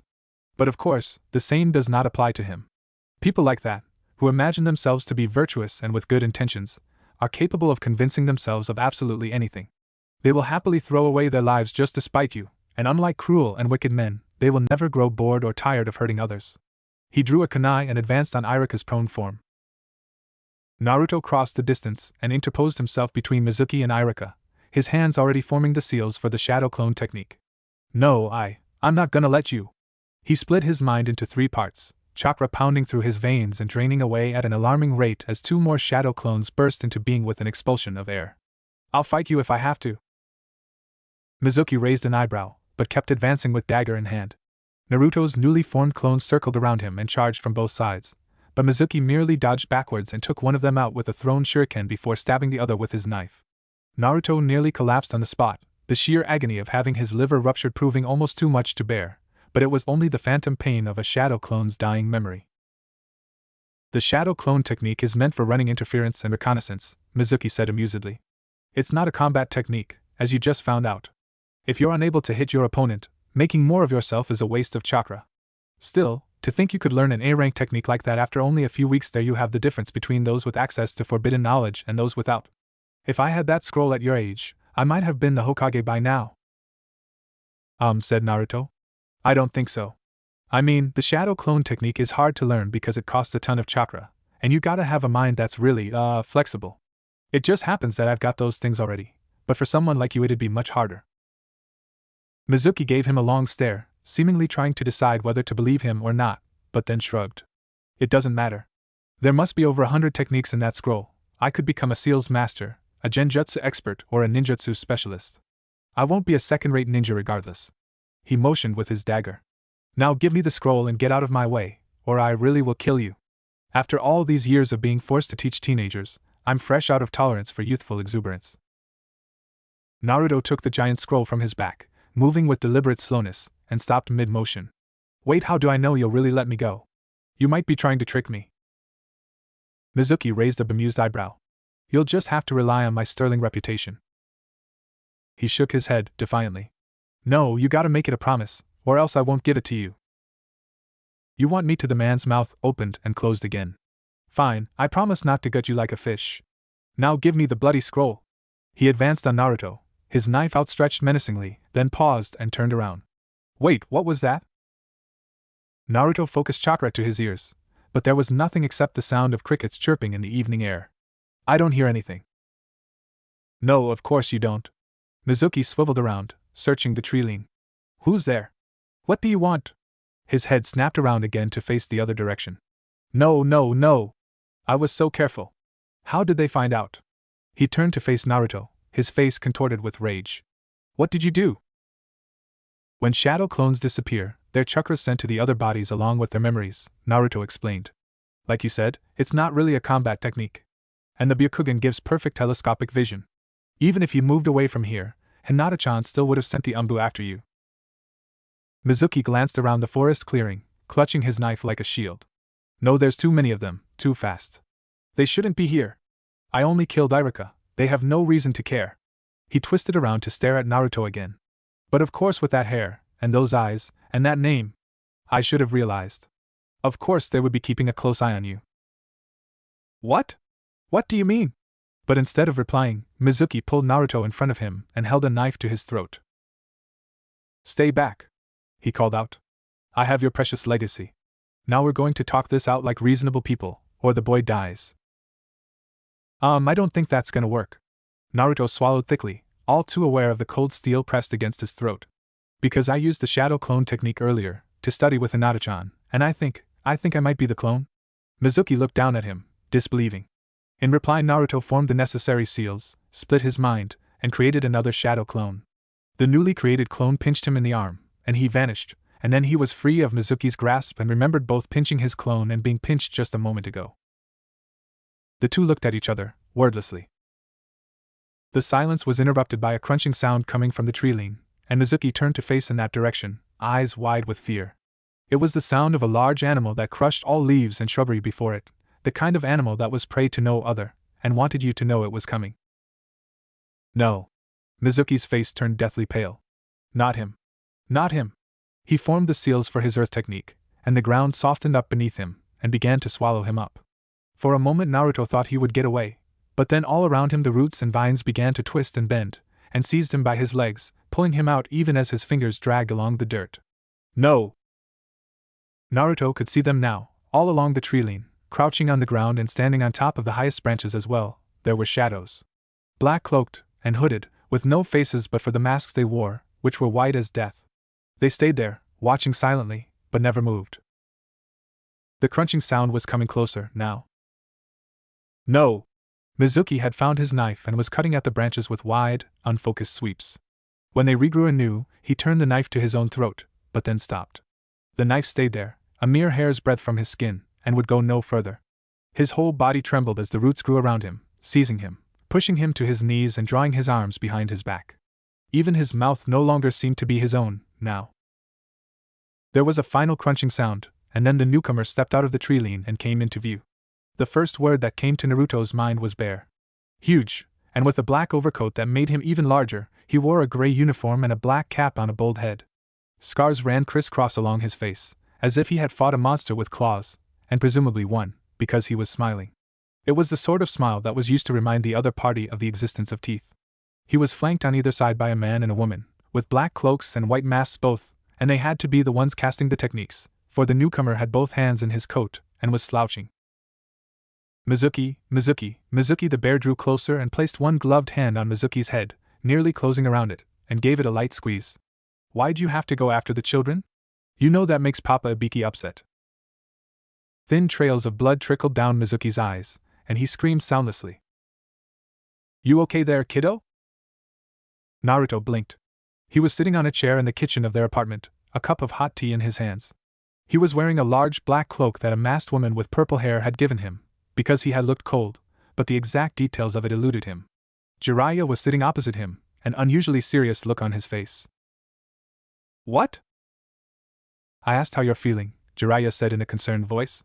You were just letting us know what happened, when all of a sudden you froze up, like you've seen a demon or something. Naruto frowned. He was feeling calm. Strangely calm, considering. Just a second ago, there had been bad things happening to someone, and then he glanced around, trying to make out his surroundings through the haze. How did I get here? What's going on? Jiraiya turned to look at the person standing beside Naruto, a middle-aged man in a red coat with blonde hair tied back in a ponytail, and shot him an accusing glare. The man shook his head. It's the shadow clones he's been using. They keep dissipating and interfering with my technique. You only have yourself to blame for letting your child teach himself forbidden techniques unsupervised. If I had let Ino do something like that, my wife would be murdering me right about now. Count yourself lucky you only have to answer to the Hokage. Yeah? Jiraiya waved him off. I'm sure you can find your way out, Inoichi. There was the sound of equipment being gathered, followed by retreating footsteps and a door being closed shut. What happened? I was in the forest, and there was a man then, nothing. You probably bit your tongue, and popped, Jiraiya suggested. Happened to me once. I was just about to beat the stuffing out of Orochimaru, when I tripped and found myself back in my original body again. I later heard that the snaky bastard laughed for a full minute before he tugged his tail and ran. Some of Naruto's sanity started to come back to him, and with it his memories as well. He, the original Naruto, had been escorted back to the apartment the moment he and Hinata had sounded the alarm, only to find Jiraiya already there, along with the strange blonde man. Who was that? What, Inoichi? He's the head of the Yamanaka clan. He leads Konoha's intelligence division under Ibiki, who is head of the torture and interrogation division of the Umbu. That lot always panics when a traitor's found, and starts asking pointed questions, the kind you can't choose not to answer. He nodded at Naruto's cup. Drink your tea. You'll feel better. Naruto took a sip. The tea was hot and strong, and it must have had some kind of herb in it, because just the smell of it was making him feel sleepy. So, what's gonna happen now? Jiraiya sighed. There's bound to be an investigation, and more questions, and I'll have to hand over that scroll, of course. But you don't need to worry about any of that stuff. I'll tell the proctors you're too shaken up to take the exams, and arrange something with the third under the table, so you can take it easy for a while. Naruto nodded mutely, too tired to raise any objections. Something was wrong, terribly wrong, but it was getting harder and harder for him to remember what it was. Mizuki, he heard himself say, even as he started nodding off. What happened to him? He's with Ibiki now. Naruto started to fall from his chair, but large, strong hands took hold of him, and began to carry him upstairs. Probably best not to think about it, was the last he heard Jiraiya say. As of today, you are all ninja. To get here you faced many trials and hardships, but what comes next will be far more difficult. The Chunin delivering the Standard Issue Academy graduation speech was not anyone Naruto knew, nor cared to know. The last he heard, Iruka-sensei was in the hospital undergoing extensive surgery, and most likely would never be able to walk again. And as for Mizuki-sensei, nobody so much as mentioned him anymore, after he disappeared with the faceless men in the forest. Even Sakura had passed up the opportunity to lecture Naruto when he tried explaining to her what had happened, giving him only a vaguely concerned look before changing the topic. It was as if the man had never even existed. What Mizuki-sensei had told him back then, about the two rival groups of ninjas in Konoha, traitor or not, it had to have been based on something. He remembered how Iruka had reacted when Naruto questioned the fourth Hokage's role in defeating the Kyuubi, lashing out almost as if he had been afraid. And then there was that blonde man, in the red coat, who worked for the bear in the forest. He had been trying to do something with Naruto's mind, he was sure of it. The disjointed thoughts circled around in Naruto's mind, trying to form a clear picture and failing. Something was rotten about the whole affair, like a churning in his stomach that told him he ate something foul, even without knowing what it was. As genin, you will be grouped together into 3-man teams. Each team will be led by a more experienced chunin or jonin, who will take on a combined role as your captain, teacher, and mentor during missions. From them you will learn all the vital ninja skills that cannot be taught in any classroom. Those words instantly shook Naruto from his reverie, and he cursed inwardly. After everything that had happened with Sasuke and Sakura and Hinata and Mizuki and Jiraiya, he only just now realized that one of the most important choices of his life was about to be decided for him. A man whose name he did not know was about to tell Naruto which people he would serve with on a team for who knew how many years. Depending on their character, they might make Naruto happy or miserable, and depending on their skill they might end up saving his life or getting him killed.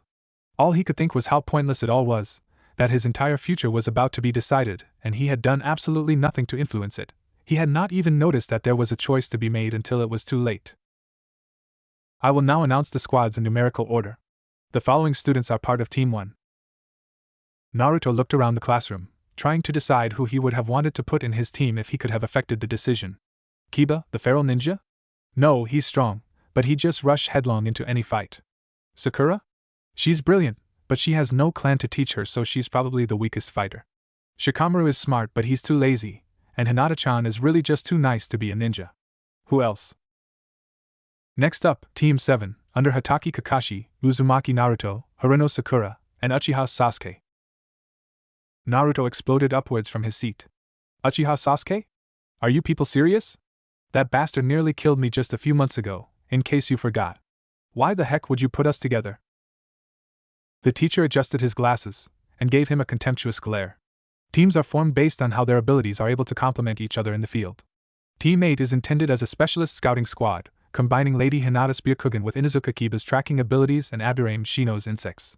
The Ino Shikacho formation has proved throughout the generations to present an exceedingly potent combination of clan abilities.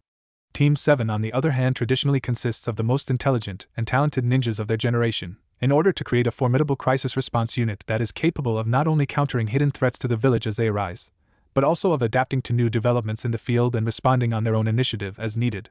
Haruno Sakura is included in this elite team because she has the most impressive academic scores of this year's students by far, while the Lord Uchiha has the best grades overall. I can't say for certain why you were included, however, as you appear to have forgotten to take the final exam entirely. As he said the last part, the class burst into scornful laughter, and Naruto shrank back in his seat, his face burning red. As the teacher continued reading from his list, Naruto was left clenching his fists in frustrated helplessness. He shot an involuntary glance towards Sasuke. The Uchiha heir sat with his hands folded together under his chin, looking as dispassionate as ever, but when he saw Naruto looking he smirked, which infuriated Naruto even more. No sooner had the class been dismissed and the students started filing out, or Naruto grabbed him by the shirt and rounded on him. You! I don't know who thought it was a good idea to group us together, but it's obvious you and I are never gonna get along. Naruto! Sakura cried, scandalized, as she pulled him back by the scruff of his jacket. What the heck is your problem? Did you forget what happened the last time you two fought? She turned to Sasuke and bowed slightly. I'm terribly sorry about this. Please forgive him, he's a little bit simple. Sasuke brushed her off. Not at all, he has every right to be angry with me. Naruto, I apologize for beating you into the dirt and making you wet your pants in fear. That was unseemly of me. Ha! Sorry, yeah, as if. Naruto stuck an accusing finger out at his enemy, searching for an amazing comeback that just barely eluded his grasp. I bet someone like you isn't even able to feel sorry. You can't feel other people's pain at all, can you? Of course I can sense your pain, Sasuke said, sounding offended. How else could it amuse me so? At this point Sakura had to intervene again, pushing Naruto back before he could try to wipe that insufferable smirk from Sasuke's face. Enough. We've only just been sorted into this team. We can't be seen fighting already. We've got to at least try and work together. Naruto had to admit that this was an eminently reasonable point of view, which unfortunately did not make it any less irritating to hear. He shook himself loose. So who is this Hatake Kakashi guy, anyway? You don't know? She looked shocked for a fraction of a second, but then started happily talking away. He's one of the most amazing ninjas in the Leaf. He's famed across the world as Kakashi of the Sharingan Eye. He's the son of the White Fang, who is said to be just as strong as the Sannin, and they say that in time he might surpass even them. We're incredibly lucky to have someone like him as a teacher. That is such horseshit. Naruto found himself in the unpleasant situation of having to agree with Uchiha Sasuke. After getting dragged all the way to the forest training grounds with no explanation offered, he was not in the mood to be led around the bush by this supposed genius ninja. Having grown up with one of the legendary Sannin, Naruto knew full well how the reputations of famous ninja tended to get exaggerated. Still, the way the elite Jonin slouched in the center of the clearing with both hands in his pockets, he looked like he would rather be anywhere else in the world but here. With his black fatigues and forest green jacket, he might have looked the perfect image of a Konoha shinobi, but the effect was ruined by the ridiculous mess of silver-gray hair that pointed roughly upwards and to his left. His face was almost entirely obscured by his mask and headband, which he had pulled down to cover his left eye, and it might have lent him an air of mystery if not for seriously, does he style his hair like that on purpose, or what? Yes, said Naruto, you can't send us back to the academy if we fail your stupid test. Even if you had the power to do that to me or Sakura, the whole point of this is that we fight in teams of 3, and there's no way our precious Lord Uchiha would ever get sent back. Sasuke nodded. Exactly. And since Naruto here is our #1 expert in passing tests without actually taking them, sending him back to the academy would be completely pointless. This earned him another death glare from Naruto, which the Uchiha heir seemed only too happy to ignore. Hatake Kakashi threw up his hands in mock surrender. Well, it seems you guys are too clever to fall for my bluff. You're right, I can't actually send you back to the academy. Then again, every team still needs a sensei, and all the good ones have been taken by now. Meaning that if I suddenly became unavailable, you just might end up with a second-rate Chunin as your teacher, in which case you might prefer to wait a year to try and change my mind instead. But hey, it's your choice. Naruto gritted his teeth, and he saw that Sasuke was glowering at their teacher as well. What a bastard. The silver-haired man extended an arm and revealed what he had been holding in his hand. Dangling from his index finger, a short and fragile piece of string bound 2 metal bells together. Your task is to take these from me before noon, he announced, as he deftly bound the bells to the lower rim of his armored jacket. Normally I tell you that whoever does not have a bell by then will be sent back to the academy, but since you're too clever for that, I'll just say that you'll come to regret it if you don't manage to capture at least one. Oh, and don't hesitate to use your kunai and shuriken. You won't stand a chance unless you come at me with intent to kill. Sakura spoke up for the first time since their introduction, the words seeming to blurt out of her mouth. But that's far too dangerous. I know you're a Jonin, but if there's even just a 1 in 1,000 chance that we'll land a fatal blow, then in 100 training sessions there's still a significant chance you'll die. Nah, this one's probably just a shadow clone, Naruto pointed out.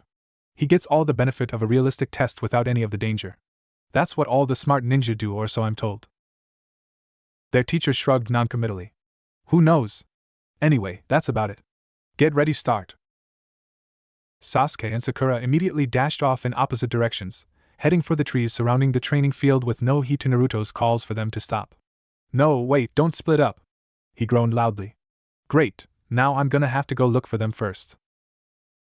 Kakashi tilted his head slightly. You're not going to hide like the others? There's no point in hiding.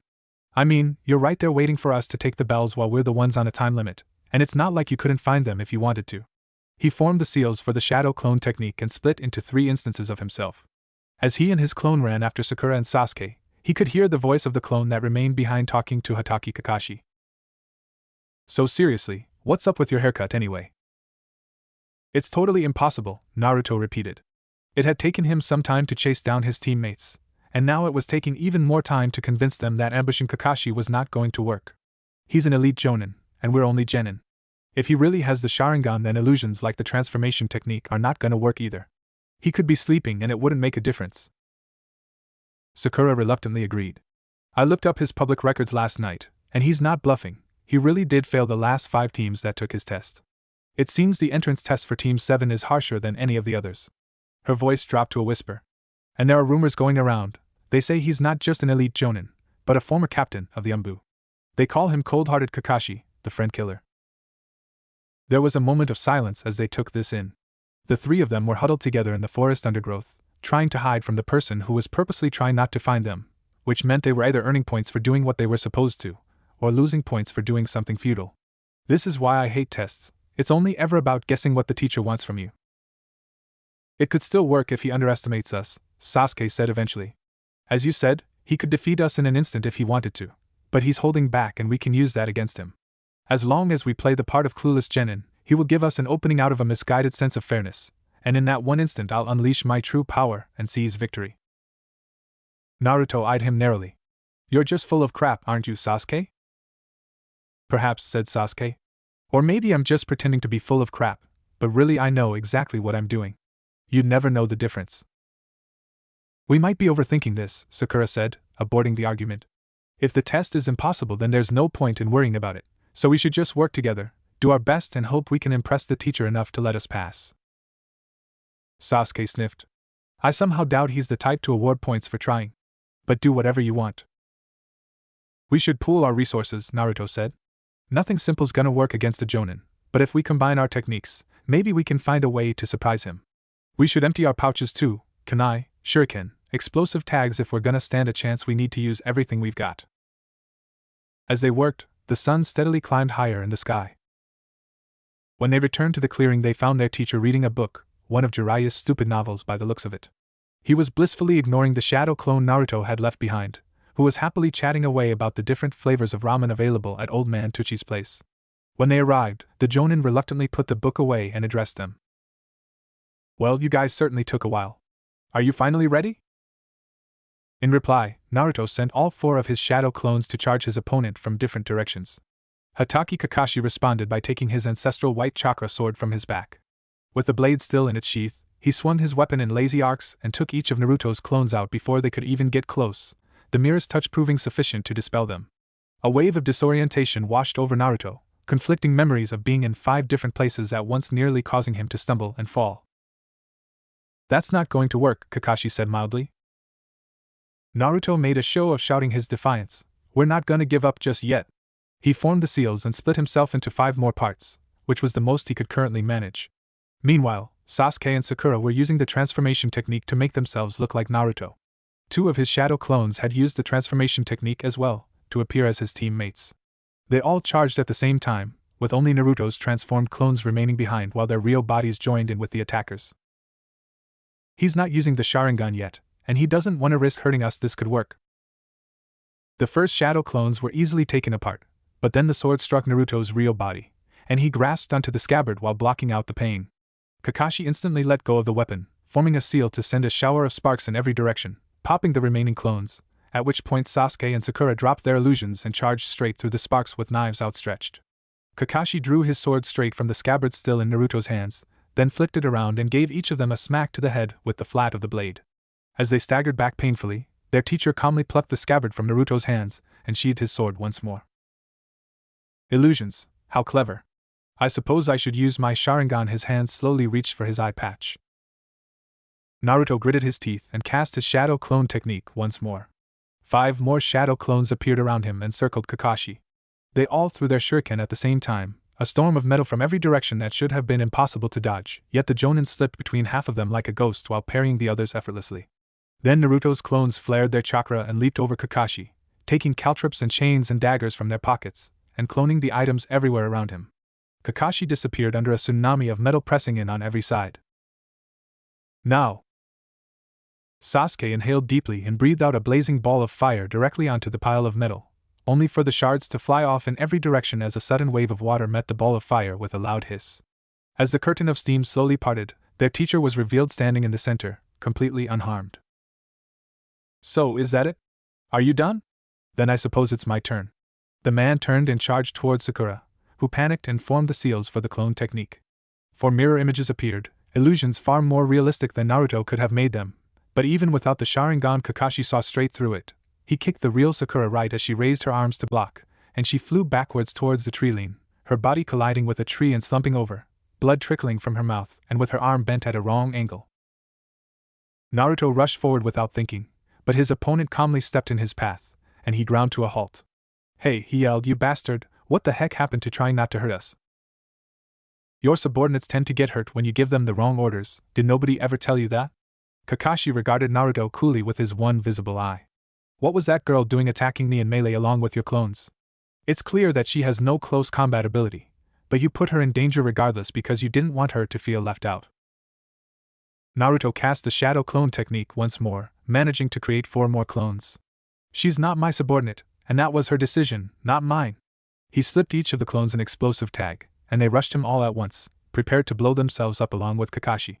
The Jonin formed a seal and body flickered right in front of him, but then Naruto's view shifted as one of his shadow clones switched positions with him and exploded right in his teacher's face. When the view cleared, only a shattered log remained, Kakashi having cast the body replacement technique at the same time he did. A leader who won't lead is the worst one of all, Kakashi said as he appeared behind Naruto, forming another seal. Without anything having hit him, Naruto collapsed onto the ground in spasms, raw agony coursing through his body unlike anything he had felt before. It was as if every muscle in his body contracted at once, with such force that he feared his body would tear itself apart. He dimly heard Kakashi speak. "Do you think this is a game? You children, what exactly do you think you're all training to become? What do you think would happen to you if this were a real battle? If you can't handle at least this much pain, you should stop now and go back home." "My home is gone," said a voice. The burning agony vanished as Kakashi dodged a volley of thrown shuriken. Naruto took the opportunity to empty his stomach onto the ground, the stench of it making him even more nauseous, but he forced himself to look up regardless. Kakashi regarded Sasuke calmly. Let me guess, you were waiting for the others to get out of your way, and now you're going to show me your fabled Uchiha power." When it became clear no reply was forthcoming, he only shrugged. "You know, it's really quite pathetic, the way you cling onto your clan's name as though it still means something. A real clan like the Hyuga draws their power from their connections and family ties. All you have is an afterimage left behind by former greatness, and once that illusion is dispelled you'll have nothing left. But then, you already know that, don't you?" From his angle, Naruto could see it well. Sasuke's eyes twisted in his sockets and turned crimson. From his mouth shot forth several balls of fire, while at the same time he threw kunai attached to wire strings in the blind spot behind the flames.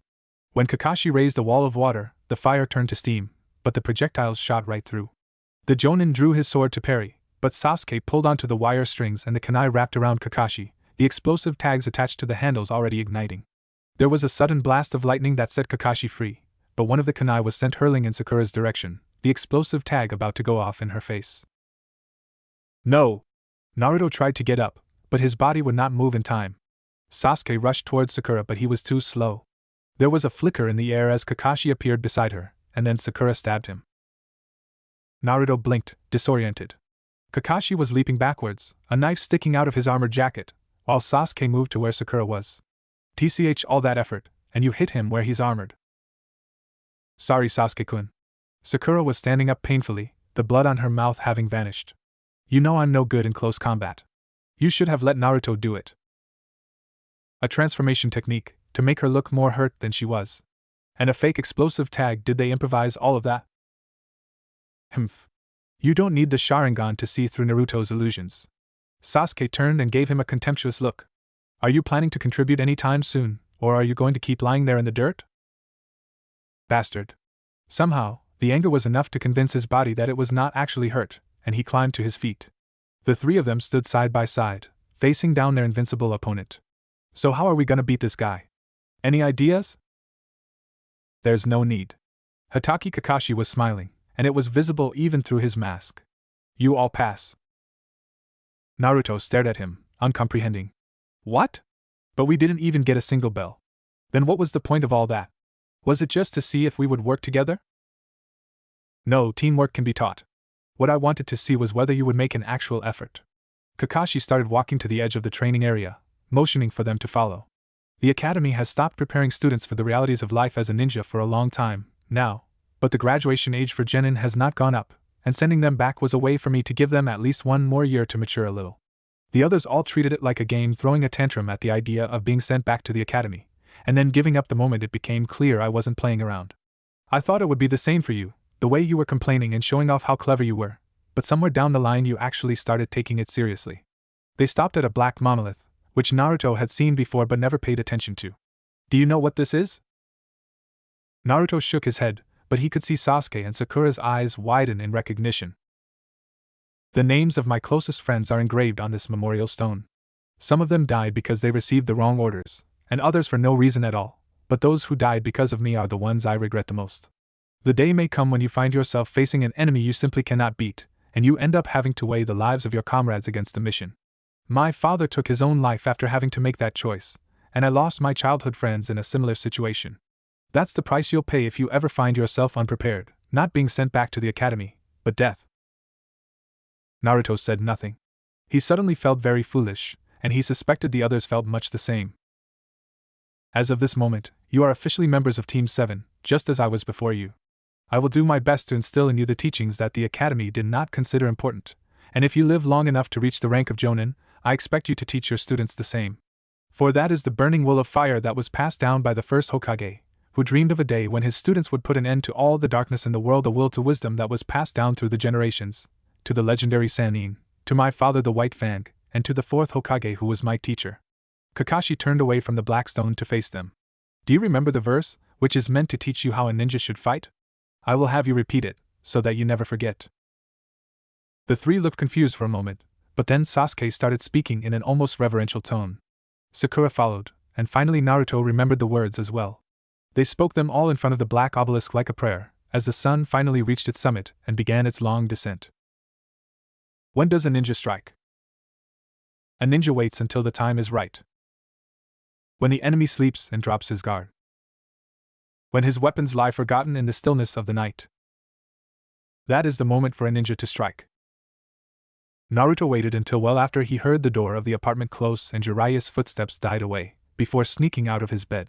He traversed the hall and stairs on tiptoes, still wearing his blue nightwear, and made his way to Jiraiya's bedroom, softly locking the door behind him. It was as big a mess as it always was, full of worn clothes and crumpled notes, and with a lingering smell of alcohol that pervaded the room. Another person might have wondered whether the person who slept there was really a ninja at all, and not just some local drunk, but Naruto knew better. Searching through the belongings of a ninja was incredibly dangerous, as there was always the risk of traps, which was why Naruto had sent a shadow clone to search the room. It was underneath his godfather's bed that he found what he was looking for, a metal box of which he had once caught a glimpse while peeking through a crack in the door as Jiraiya looked at the parchment contained within. The box was locked and covered in an array of protective seals carved within the very metal, but the shadow clone technique provided a way around that also. He infused the box itself with chakra, slowly spreading it out through his palms, and formed the seals for his technique, creating a clone of the box itself along with its contents. With another seal he dispelled the clone box, but by keeping the entities distinct within his mind, the pages inside remained intact as they piled onto the floor. He reached out with one trembling hand, the answers he had been looking for finally within his grasp. Actually, that's just the manuscript for my next book. Naruto twisted around and stumbled in shock at what he saw. Dad? But how? Jiraiya harumphed. I may not look like it, but I am a ninja, you know. He picked up the metal box, sighed, and placed it back where Naruto found it. I'm gonna have to find a better place to put that now. What did you expect to find in there, anyway? Naruto took a deep breath. Dad, am I the son of the fourth Hokage? His godfather turned around in shock. The fourth Hokage? Why on earth would you think that? It was in the forest, Naruto explained. Mizuki-sensei asked why so many Umbu came after us, so fast, and he said thin trails of blood trickled down Mizuki's eyes, and he screamed soundlessly. He said of course they would be watching me, because of my eyes and hair. Dad, the fourth Hokage was one of the only people with blonde hair and blue eyes in the village, in the whole world. But the fourth Hokage, Naruto! You can't possibly believe one of the Leaf's greatest heroes was your dad, just because of the color of your hair. Naruto shook his head. It doesn't work that way, Dad. Things don't become less likely just because you say it in a way that sounds impressive, or because you make the evidence sound stupid. I guess I could have Yamanaka blood or something like that man from yesterday, but then why cover it up? Why is one of the third's legendary students and the fourth's teacher my godfather, and why are the Umbu watching me? That only makes it more likely that my dad was someone important. Plus I already know I'm related to the Uzumaki clan, just like the fourth Hokage's wife. But all of that's not even counting the fact that you haven't actually tried denying it, Naruto finished. He crossed his arms and glared at Jiraiya, willing his adoptive father to lie to him. The old sage let out a long sigh. I guess you really are just as brainy as your old man was. He rolled up the sleeve of his green short shirt kimono, revealing that not only his hand but also his arms were covered in tattoos, a vast network of seals all over his body. Touching one of the markings, a scroll appeared in midair, which he caught and spread out onto the wooden floor. The scroll was inscribed with yet more seal work, a series of intricate symbols each with a circle in the middle, and he touched one of these with his finger. A box appeared in its place, an unadorned wooden chest with a simple bronze lock. With the tip of a kunai, Jiraiya drew a drop of blood from his thumb, before forming hand signs and pressing both hands onto the wooden floor. A small orange toad appeared before him then, and after Jiraiya uttered a passphrase spoken only in rapid clicks, it opened its mouth and handed him a bronze key with its tongue, before vanishing once more. Jiraiya took the box and the key, and pushed both of them in Naruto's direction. "This'll be what you were looking for, I reckon. Go on then, open her up." Naruto accepted them in reverent silence. The key had no cuts or wards, but as it was bound to be covered in yet more invisible seals, Naruto was sure that made no difference. With trembling hands he placed the key against the lock, and when the box opened and revealed a parchment inside, it was with trembling hands that he read the scroll. "Naruto. My son. There is so much I want to tell you, yet time is running out even as I hold this quill, and the fate of our village and the world may well depend on what I write. Your mother has no chance to say anything at all, as she died in defense of this village and its people, so I must count myself fortunate to have even this small opportunity. They say two shinobi of sufficient skill can see into each other's hearts with just a single exchange of blows, so I can only hope that by the time you read this, you are able to imagine all that we would say to you if we could see you now. No matter what happens, know that we love and support you in all that you do. Second only to that, the most important fact for you to learn is that this attack was no accident. Someone planned for the Ninetales to be released, foresaw all the devastation and tragedy it would bring, and decided to make it a reality. I suspect their main intention was to kill me, knowing that in Jiraiya-sensei's absence only I would be able to sacrifice my life to seal the beast once more. If that is the case, then they may come after you as well, because of your relation to me and as an inheritor to the Will of Fire, both of which make you a potential future candidate for the position of Hokage. But no matter their motivations, you should assume this person to be the most dangerous foe you could ever face. Beyond raw physical power, more so even than their mastery over darkness and whatever other techniques they may possess, it is their prudence and wisdom that frighten me the most. For a monster to have those traits and yet still remain a monster is a perfect storm indeed. The most important skill for any ninja to possess is the ability to remain hidden. Your foes cannot fight you if they do not know you exist, nor uncover your secrets if they are not aware of them. The enemy has mastered this skill, and you must do the same. Your opponent will have spies and pawns even within the walls of Konoha, so you must not reveal any secrets you uncover without thinking twice and then twice again, or it will not just be you but those you care for who pay the price for your mistake. You must not, under any circumstances, trust a man called Shimura Danzo. Jiraiya-sensei and the third will fight this battle for you in your formative years, but if the one who hides in darkness is Uchiha Madara as I fear, then we are dealing with an immortal shinobi who will wait patiently for 40 years if it suits his plans. If that is the case and he has not made a fatal mistake by the time you read this, then you need to prepare and become stronger in any way you can. Contrary to popular belief, I find that battles are usually decided by the time swords are drawn, not when they are sheathed. I see the preparations for the Ninetales are almost done, and they are calling for me. Naruto, I will leave the rest up to you. Looking at your frail little body, I still do not know if I am doing the right thing by sealing this creature within you. Yet I fear it is a dangerous world I'm leaving you in, and you will need whatever advantage I can give you. If I am wrong, then I hope you will forgive me one day, and if ever you were to become Hokage, that you do a better job of it than I. Your loving parents. Mom and Dad. Naruto blinked hard as he stared at those last words, trying vainly to bring them into focus. His hands were shaking harder now than when he had begun reading. There was too much, just too much to take in all at once: an attack on the village, the identity and deaths of his parents, secrets and conspiracy, and an immortal enemy who controlled the darkness. Yet when his lips parted, there was only the one thing that came forward, the one concern more pressing than any of the others. The Nine-Tailed Demon Fox, he said numbly. I am host to the Nine-Tailed Demon Fox. Jiraiya regarded him steadily from where he sat on his bed. You didn't realize? I figured that since you already found out about your dad, you would have puzzled this one out too. I mean, what with the boosted chakra and healing, and people looking at you funny, like they sense something's off about you. Naruto stared at him. I was supposed to realize that I'm possessed by the most powerful demon in the world, just from that? That I'm the monster that parents scare their children with at night? Another terrible thought occurred to him. Wait, is that why people like Iruka-sensei never liked me? Because of what I am? They knew all along, calling me a monster behind my back. I'm such an idiot. No! Jiraiya raised his hands. You're not the Ninetales, and we wouldn't do that to you even if you were. The peace depends on other countries not knowing our demon host is a kid. The fourth put the seal on your belly in secret, and there's only a handful of higher-ups who know about it. It's just he hesitated. The fourth set the seal up so that it leaks a small amount of demonic chakra over time, so you could slowly absorb it and make its powers your own. Only I think some of it is leaking out, and people can sense the beast's killing intent, like you smell kinda funny.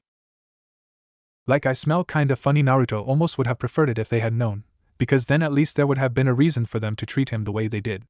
But I guess people don't really need a reason, do they? A far worse realization came to him. You're saying that the seal is leaking? Like it's gonna break, and the QB could just come free at any moment? If the QB really is just a mass of malevolent chakra like they say, then there's nothing that could kill it, nothing that could stop it from spreading before his eyes. A picture of abject horror unfolded, fueled by endless nighttime stories and history lessons, a nightmare of fire that was more than fire, living flames that spread out to consume the entire world and all its people. A demonic force tearing down all of existence because nobody had ever thought to consider the risks. Jiraiya snorted. Course not. Kid, the Uzumaki were the greatest sealsmiths in the world. It was the fourth himself who cast the dead demon seal, and he possessed the kind of genius that comes only once a generation. That beastie isn't coming out unless someone opens the seal, and even then it's set up so it can only release as much chakra as your body can handle. Tailed beasts aren't much of a bother without their hosts to control them, anyway. Unbound spirits are little more than animals, so they've got no real defense against genjutsu and the like. Even the Ninetales was contained as soon as the fourth sent the one controlling it scurrying back to his hiding place. Naruto breathed out, his wits gradually returning to him as his heart rate slowed to a bearable rate. Right, the tailed beasts were beaten before, so they can't actually be that dangerous, and the QB would have come out when I was a baby if it was that easy for it to escape. Of course, that only meant that he could focus his growing panic on the bigger threat, which was the one who hides in darkness, he whispered. That was how the fourth Hokage, his father, had described the enemy who had outwitted the greatest genius of his generation, and killed him without ever so much as laying a hand on him. It can't really be Uchiha Madara, can it? I mean, even if he didn't die in his duel with the first Hokage, he would have to be 100 years old by now. It can be if he's immortal. Jiraiya fiddled idly with his hands, his fingers folding and intertwining with no apparent purpose. This is Uchiha Madara we're talking about, kiddo. There are no impossibilities where that one's concerned. There's rumors he conducted dark rituals to gain the first Hokage's wood-style bloodline ability, which granted regeneration. If he managed that, he might still be alive, and happy to wait until all his enemies die of old age if that gives him the chance to put his twisted ideology in action. And if it's not him? Then any of our friends in the village could be the enemy in secret, plotting against us while putting on a friendly face, and we wouldn't know about it. Jiraiya shrugged. It could have been the late head of the Uchiha clan, Uchiha Fugaku, who felt his clan was being marginalized by the village council. It could be Lord Danzo's scheme to rid the leaf of someone he saw as a weak leader, or it could be that my former teammate Orochimaru felt bitter about not being chosen as the fourth Hokage before he left the village. And of course, any of our foreign enemies would have benefited from burning down our village and killing the fourth. It could have been Inoichi controlling the QB with his mind-body switch technique for all I know. Jiraiya was suddenly sitting at a small table that had appeared from nowhere, pouring a bottle of sake into one of two bowls. Want some? I figured if we're gonna be up late, we might as well. Naruto glared at him. The tea was enough, thanks. Suit yourself. The old sage took a long swallow from his cup, then sat back and sighed. See, this is why I didn't tell you about any of this stuff before. I wanted to keep you from having to worry about demons and traitors and putting an end to all the darkness in the world, like the fourth had to. They don't tell you this at the academy, but fear and worry can kill you as sure as any shuriken. It keeps you alert when you're tired or weak, and that's all well and good, but keep it up for too long, and it eats away at you till there's nothing left. Our history books are filled to the brim with brilliant shinobi who went funny in the head from getting too much responsibility, too fast, especially when they started young. He gave Naruto a hard look. Leave this to me and the third. The fourth might have expected you to follow in his footsteps, but you're still only a kid. Take the time to make some friends, become a chunin at least. Do that, and if by then we still haven't caught the bastard, then you can come and lend us a hand. Not before. Naruto considered this. His godfather was making an unusual amount of sense, but the thought of not helping to fight the person who killed his parents and threatened the village seemed unbearable to him. He shook his head. Not a chance. I get that I'm not strong enough to fight yet, but that's not what the enemy is doing either. I can still help by figuring out what's going on, and I think that's what the fourth wanted me to do too. Good. Jiraiya finished his drink and slammed the bowl onto the table, loud enough that Naruto jumped in his skin. Fact is, I haven't the right kind of mind for this sort of thing, anyway. Anyone who's smart enough to figure out the riddle is a potential suspect, and the more people we talk to, the bigger the chance of a leak. So if you've got some clue of who we're up against, you just let me know and I'll take care of blasting the bastard to smithereens. Naruto swallowed thickly. He could not help but feel that his godfather's levity was a bit forced, considering the situation. He sat down, taking a deep breath. What do we already know? Nothing much, really. Jiraiya poured himself another cup. All I've got is what the fourth put in that letter, and what he told the third. There was an explosion just as Kushina was giving birth, killing everyone in the building except Fairyu, and then something released the nine tails from your mom's belly and made it attack the leaf. The fourth figured that she must be controlled by genjutsu, and told Inoichi to look for a patch of chakra in the middle of the village. He led an Umbu team against whoever was hiding inside it, but he found only darkness, and then the darkness vanished too. Hold on, said Naruto. How did he know that? To look for the chakra, I mean. A shrug was followed by another swallow. He didn't say. I reckon he figured that's what the darkness would look like to Inoichi. As fair how he knew that, though I'd ask him if I could. Naruto frowned. He had wanted to check the reasoning of the fourth, his dad, to see if it made sense, even if the darkness and everything else fit with Madara being the enemy. Naruto could not imagine that it was enough to think that an ancient shinobi thought long dead was the most likely culprit. Even if Madara had survived, it still made no sense that he would do nothing notable for 40 years after losing his duel to the first Hokage, and then do nothing again for 13 years after attacking the village. On the other hand, it could well be that there was other evidence that Minato had relied on, which left Naruto with having to decide just how much he should trust the fourth Hokage's judgment. Anyway, the Nine Tails was easily handled after that, Jiraiya continued. Only it turned out that it was the beast itself that was being controlled, not your mom, and so when the genjutsu ended, she was already gone. Jiraiya was not drinking anymore, but balanced his empty cup on its edge with one finger, and slowly spun it around in circles. His eyes were following its movements, as though hypnotized. Why me? He whispered.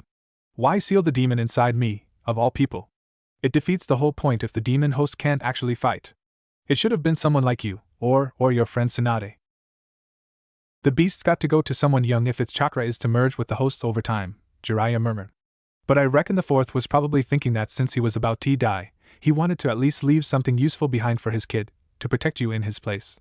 You see, all tail beasts have incredible restorative chakra, but combine that with the Uzumaki clan's natural vitality Naruto. If you ever learn to fully control that creature's chakra, it's possible that you could never die. Any injury you get, even whole organs lost, it would just heal right back. On any other day Naruto's eyes would have widened in shock, but now it was just another blow to add to the ones that had struck him before. Immortality? Could it really be that easy? But no, his mother had died regardless, and to the very flames that were supposed to protect her as well. Considering the risk of letting it escape by accident, Naruto was not sure he could justify using the Kyuubi's power at all. Either way, the fourth had been acting almost entirely irrationally. Near the end, after sacrificing everything to become Hokage, he had sacrificed himself so that the village would hold on to its demon, only to host the beast inside a child that could not actually use it, all for the sake of his son when Naruto would much rather have his original father still be alive. Yet even as he reflected on the family he never had, another strange and distant part of his mind finished concluding that if he could not trust his father's judgment, then the main reason to think the enemy was Madara was gone as well. He shook his head to dispel the thought. It was pointless to guess when he had so little information. He needed a clue, a hint, or a weapon, or a witness, something that everyone else might have missed, because it did not fall within the usual pattern of things they would consider. The Nine Tails, he heard himself saying, his voice sounding strange to his own ears. Would it be possible to ask the Nine Tails who was controlling it? That, his godfather said slowly, is not a bad thought. He's late. Sakura sounded disbelieving, though perhaps not quite as disbelieving as she had been yesterday, or the day before that. The three of them had been waiting on one of the simple wooden bridges spanning the river running through Konoha since 6 in the morning, having had to crawl from their beds only half conscious to make it in time. 2 hours later, their teacher still had not arrived. It's gotta be a test of some kind, Naruto said at last. Someone like him is not gonna stop testing us just because we became genin. He could be watching with his Sharingan even now, waiting to send us back to the academy if we fail. He looked around nervously, though in truth it was not his teacher who made him anxious. He wanted nothing more than to discuss everything that had happened with Sakura, to talk about the demon and his parents and the hidden enemy behind it all, but the fourth Hokage's words kept repeating themselves in his head. The most important skill for any ninja to possess is the ability to remain hidden. You must not reveal any secrets you uncover without thinking twice and then twice again, or it will be your friends who pay the price for your mistake. Sasuke shrugged. Or he just doesn't care. He's a jonin. He probably has better things to do than train mere genin. He was leaning against the railing with both hands in his pockets, putting on an apathetic air, but the tightening in his muscles showed that the situation was getting to him as well.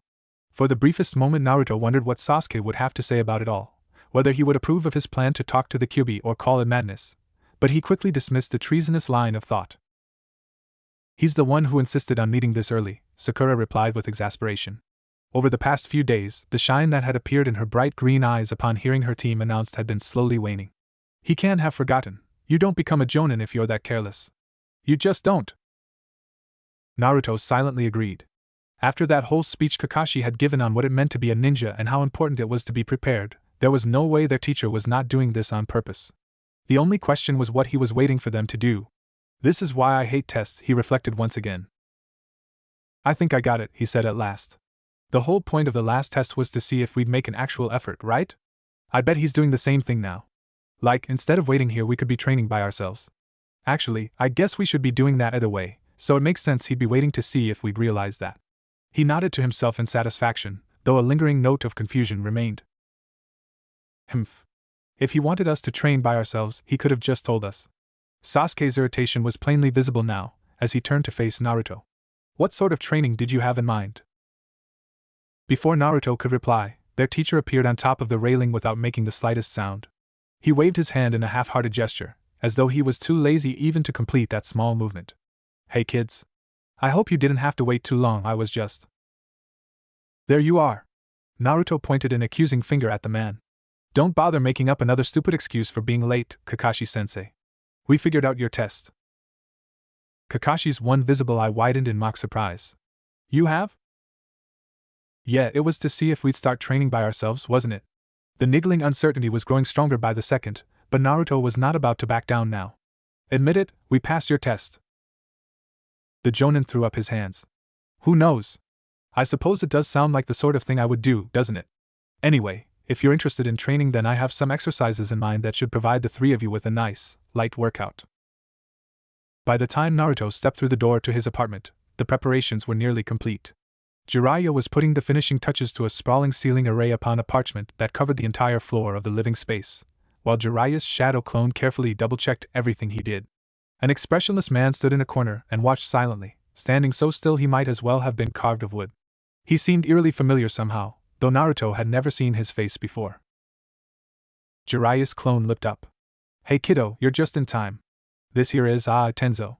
He's a friend of Kakashi, and he's got a special technique that can drain the chakra of even the Ninetales should it get loose. They're here to help in case anything goes wrong. The wooden man bowed slightly before Naruto, which was an odd experience. That could only mean he knew about his father, Naruto concluded, which meant he must be at least a jonin in rank, or one of Jiraiya's drinking buddies, he supposed. Nice to meet you, I guess. Wait, Dad, did you just say? A familiar silver-haired man stepped out of the shadows and sauntered up to him. Heya. Oh heck, I only just got rid of you. Naruto groaned. What are you doing here, Kakashi-sensei? The man, Tenzo, turned to face Kakashi. Still using the same old approach to teaching recruits, Captain? Not really. He's just the type that likes to complain a lot, said Kakashi, who apparently thought nothing of the rigorous training regimen he had been putting Team 7 through. Naruto, I'm here because my Sharingan is one of the only means capable of casting a genjutsu powerful enough to control the Kyuubi. I'll also be using it to watch and listen in on everything that happens while you're talking to the Ninetales, and I'll stop the process if anything goes wrong. Unless, of course, you're no longer up for this? Naruto shook his head. In any other situation he would have objected to someone invading his mind, but in this case he was grateful for it. As for whether he was up for it, he would be lying if he said he felt confident about the whole ordeal. But he had already made his decision, while he was more calm and collected, and there was no good reason to change his mind now just because he had cold feet. Although now that it was actually happening, he could not help but resent his past self a little for making the decision, while knowing full well that he would not have to actually do any of it himself. Jiraiya finished up the last part of his ceiling array, and nodded in satisfaction. Everything's set up. I designed this seal together with the third, and it should stop any of the Kyuubi's chakra from leaving the circle, though it's not as if it could do much harm to the village without a host body to control it, anyway. If you're ready, just sit down in the center, and we'll take care of everything else. Naruto watched the array of seals wearily. Somehow seeing all of their preparations put in place was only making him more nervous, which made little sense. If the others had not been taking this seriously, that would be far more reason to worry. And yet, he still could not shake this feeling. Shouldn't I be using a shadow clone for this? You know, just in case? Jiraiya snorted. I don't think so, kiddo. The Ninetales is a being of pure chakra. Splitting yourself in two would just give it another body to try and escape from. Not that we'd let it, mind you. Naruto nodded. He had been expecting that answer, but it was good to know that the others had thought of it as well. He stepped onto the parchment, and gingerly sat down in the central circle, taking care to stay well away from the edges. The wooden man stretched out his arm in Naruto's direction, as though reaching out to him, while Kakashi seated himself opposite Naruto. Between the seals and Kakashi's Sharingan, the chakra-draining technique from Tenzo and Jiraiya himself, they had 4 separate layers of security against the Kyuubi coming out. The only remaining risk that Naruto could think of was if the Kyuubi somehow convinced him to let it out. So, what should I be doing to stop that from happening? Naruto's mind flashed back to a time before the academy exams, when he had desperately tried to study in the forest, and very briefly met a strange boy clad in green. He swallowed thickly. "Hey, Dad?" Jiraiya looked up. "Yeah?" "I promise you I won't ever let the Kyuubi out. I mean, not unless you tell me I should, or something." His godfather gave him a long, searching look. "I already know that, kiddo." Naruto shivered. Somehow, just hearing him say those words infused the promise with power, like the distinct sensation of a ninja technique taking hold. No, he would not be going back on his word. "Don't worry," Kakashi said. "If there was any chance of this going wrong, we wouldn't let you go through with it. We're just making certain." He lifted the forehead protector that covered his left eye, revealing his crimson Sharingan, and stared him in the eye. It looked exactly like Sasuke's, except that Kakashi's eye had 3 black swirls surrounding the pupil instead of 1. And it might have been Naruto's imagination, but in the dim light of the apartment, he swore he could see it glow ever so faintly. Naruto took a long, deep breath. "Okay," he said. "I'm ready. I think." Jiraiya's shadow clone stepped forward, and raised Naruto's shirt until his stomach became visible. A seal had appeared on his skin, an intricate swirling pattern that he had never seen before. Then a blue glow appeared around each of Jiraiya's fingers, and he drove his hand into Naruto's belly and twisted. Naruto plunged into darkness. For in the village there had appeared a mighty demon fox, a monstrous mass of pure chakra and malevolence that lashed out at all living things without reason or purpose. A monster from storybooks used to frighten children, come into this world and set upon them for their sins. And then the darkness gave way to something else. The first thing Naruto noticed was that he was standing in a pool of cool liquid, and the second was the smell of sulfur on the air. Though there was no source of light anywhere to be seen, he could still sense everything around him, as though he were looking with something other than his eyes, and needed no light. He was standing in a massive empty corridor that stretched on forever, and when he looked up he saw that the ceiling was lined with lead piping, like the basement of some monolithic facility. The liquid was water, he thought, though in the absence of light he could not tell its color. He looked up again, and found that there was a titanic gate in front of him, looming out of the darkness where only the empty corridor had stretched before.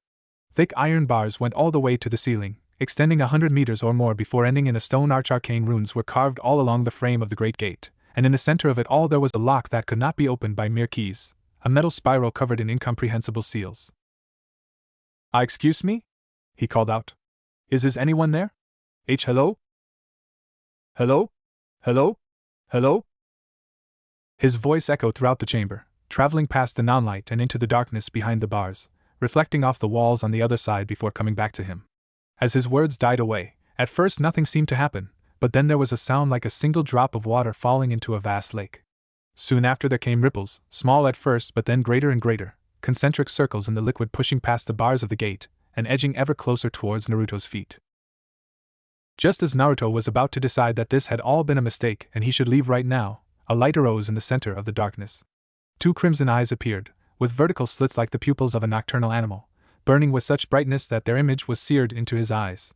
There came a voice then, rumbling like the low roar of an inferno, full of heat and chaos and all the buried power of a dormant volcano.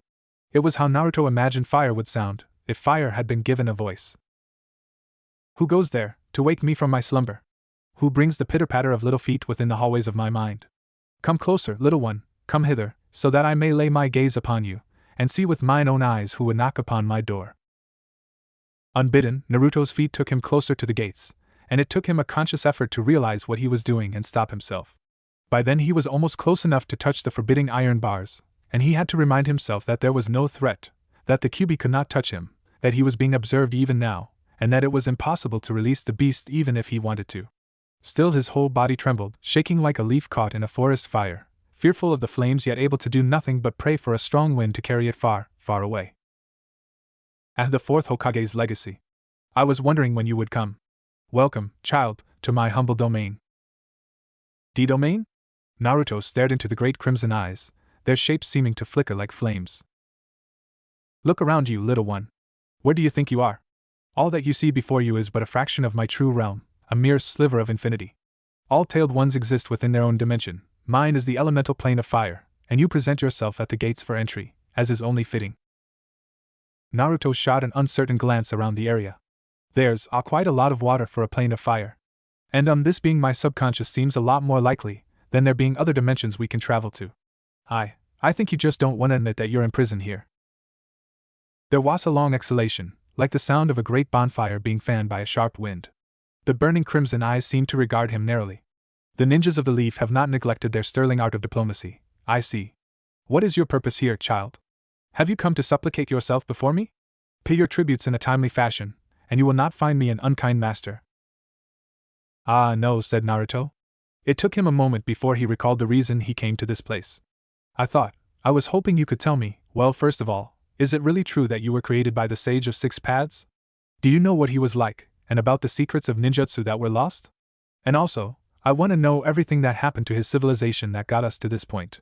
He and Jiraiya had discussed at length what he should ask the demon first, and decided that knowledge of their origins might be less urgent, but perhaps ultimately more crucial than even learning who the enemy truly was. How refreshingly enlightened. Those that seek me out usually ask only to borrow from my infinite chakra like the simple-minded brutes they are, but I see you are a different sort. Very well then, I accept your offer. All the lost lore of the legendary Sage of Six Paths, the true cause behind the collapse of his civilization, and all other knowledge I acquired since then in exchange for my freedom. Hold on, Naruto said hurriedly. I didn't say that. I mean, first of all I'd have to make sure you really know all that, and you're not just making stuff up. And also, you kinda killed a lot of people, so I can't let you go just like that. Naruto flinched as the great crimson eyes bored into him, seeming to push him to his knees with the sheer weight of their condemnation alone. You dare lay blame on me for that? I was controlled with genjutsu, as you perfectly well know. For the past 1,000 years, from the very day I was born, your kind has sought to wield me as a tool, to use my power for the sake of their selfish and petty desires. Even your beloved Hokage were no different, sealing me into their loved ones and forcing me to choose between death and a life of slavery. I didn't mean. Naruto had never even thought about the situation from the Kyuubi's point of view, looking only for ways to use him to his advantage. I just meant even if you're not responsible for any of that stuff, you're still the most powerful demon in the world. It's just common sense that. And what is a demon, I ask you? Only another word for a spirit that will not bend to your will. Small wonder the frogs and the snakes are all domesticated, with us as an example of what would become of them should they ever refuse you. Your kind forces us to do your ill deeds so you may wash your hands of guilt, and for your moral convenience you define us as evil and call it common sense. But I didn't do any of that, Naruto protested. That was all done by my dad, and the first Hokage, and a bunch of other people I never even met. I didn't even know I was your host until a few weeks ago. How very convenient. Your predecessors spare you all moral guilt through the simple act of keeping you ignorant, yet you still enjoy every advantage that resulted from their crime. You play your part by declining to think about what was done, assuming the guise of innocence until it is time to commit your own crimes for your children before you die. And if every next generation does the same, none of you need bear any blame for your sins during your lives.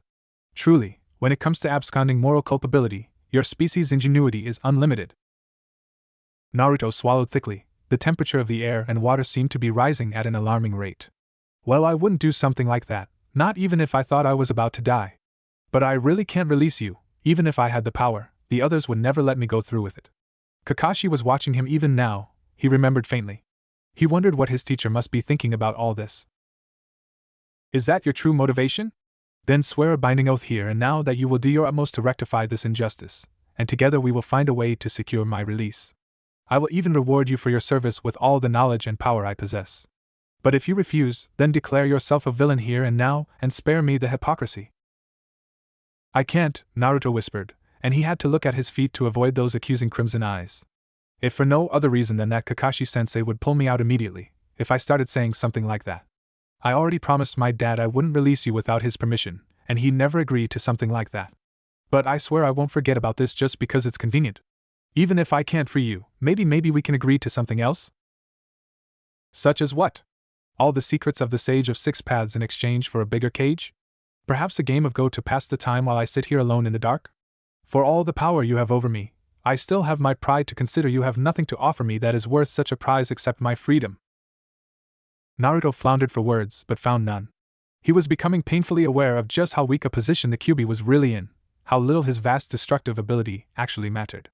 In a world of ninjas who were capable of supernatural feats, where the most important skill to have was the ability to remain hidden, the most powerful demon in the world really had no power at all. He felt wretched for even thinking it, but there was still something he needed from the fox, and he had to at least try to bargain for it. If there's nothing else you care about, then how about a common enemy? What about the one who controlled you 12 years ago, who made you attack the village and kill all those innocent people, the person the fourth Hokage called the one who hides in darkness? There was a moment of silence, and Naruto wondered if perhaps he should repeat himself, when suddenly there was a sound of kindling being lit, like a bonfire set alight, like a massive forest fire blazing into life all in one instant. Naruto fell backwards into the liquid as a blast of heat scorched his flesh, and even as he cried out in pain the water scalded him further. A massive inferno arose before him, rising up to consume the darkness behind the bars in a roaring blaze of red and orange, and Naruto's heart missed a beat as he realized he wasn't standing before a cage, it was a furnace. That man! He who would dare turn me into his pet and discard me at his leisure, with those cursed eyes and chakra more sinister than my own, release me from this prison, child, and I will freely aid you against him. I will rend his body asunder and burn him, scatter his ashes to the winds and devour his very essence. This I swear upon the aspect of fire itself. Naruto pushed himself back up on his scalded arms, trying vainly to calm the beating of his heart, and wondered if having a stroke in this place could kill him after all. So you're saying his real identity is Uchiha Madara? Are you sure? Did you see him yourself? Did he talk to you, or are you just guessing? There was another pause, in which the crimson eyes reappeared within the sea of flames to stare at him. Do not think yourself so clever, kid. As a rule, clever little children tend to live short and tragic lives. I do not know what manner of tales you were told, but mere genin cannot defeat the likes of Uchiha Madara, if that is indeed who he is. If you ever were to face that man, I will lend you all my chakra and my knowledge as well, but it may do no more than allow you to run and hide as children should, when faced with a true monster. And now, I think it is well past your bedtime, little one. You may leave. Hold on, you can't tell me to leave, Naruto protested. This is my subconscious. In response, the fire flickered and intensified, white-hot flames appearing like a row of jagged teeth deep within the crimson inferno, forming the image of a vulpine grin. The flames grew brighter and brighter, until the entire world was nothing but ice-searing white light, followed once again by darkness. Naruto was back in his apartment, sitting on the floor in the middle of Jiraiya's ceiling array. What? What did he just? The Kyuubi chakra was reaching dangerous levels, Kakashi explained. He was holding one hand over his left eye, and there was a tired expression on what little could be seen of his face, as though he had not slept for many days in a row. I had no choice but to suppress the Kyuubi's chakra and pull you out. Jiraiya was watching Naruto carefully, while the wooden man sat silently in his corner. What happened? What did you talk about in there? Did you get the answers you needed? Naruto exchanged a look with his teacher, and then turned back to his godfather. He found himself at loss for words. How was he to explain? What were you to say, when a 1,000-year-old being of living fire petitioned you for help? He knew that they would never agree to letting the Nine Tails go, no matter what he told them, not least because Naruto himself did not think it was a smart thing to do. It was hard to be convincing, when the very notion you defended sounded mad in your own ears. It was different than expected, Kakashi said at last, and Naruto had to agree that this at least was true. Remind me again why we're wasting our time like this. Naruto found himself agreeing with Uchiha Sasuke again, something which was fast becoming a dangerous trend. Painting some rich merchant's house did not exactly seem like an especially useful expenditure of their time, especially considering the reason why Naruto needed to become stronger.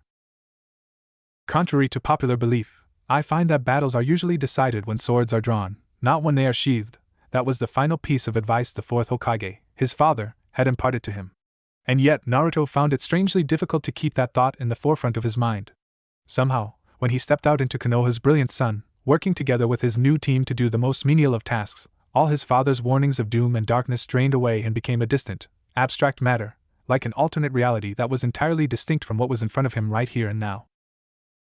It's to support the village's finances, Sakura explained for the umpteenth time, directing her vexed reply at Naruto even though it had been Sasuke who asked the question. The budget the fire daimyo sets for the leaf only accounts for about half of our expenses. The rest comes from performing missions for clients such as assassinations or bodyguard duty, or well, this. She looked at the wall she was painting, clearly having some difficulty believing it herself.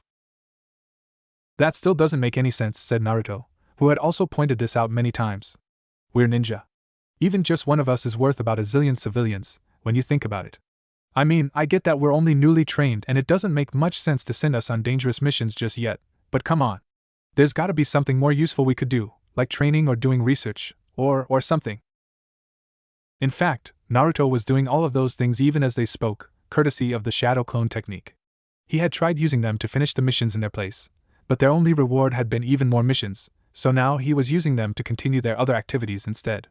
In accordance with Kakashi's test, though he still denied anything of the sort, they had all taken to training together in the morning's hours before their teacher arrived. Sakura would bring books from the library, while Sasuke practiced taijutsu and ninjutsu with them.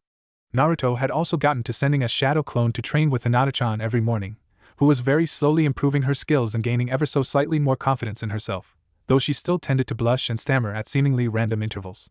And now that Naruto had people to study with other than himself, he was even able to use his shadow clones to read effectively at several times the rate of a normal person, or half a Haruno Sakura.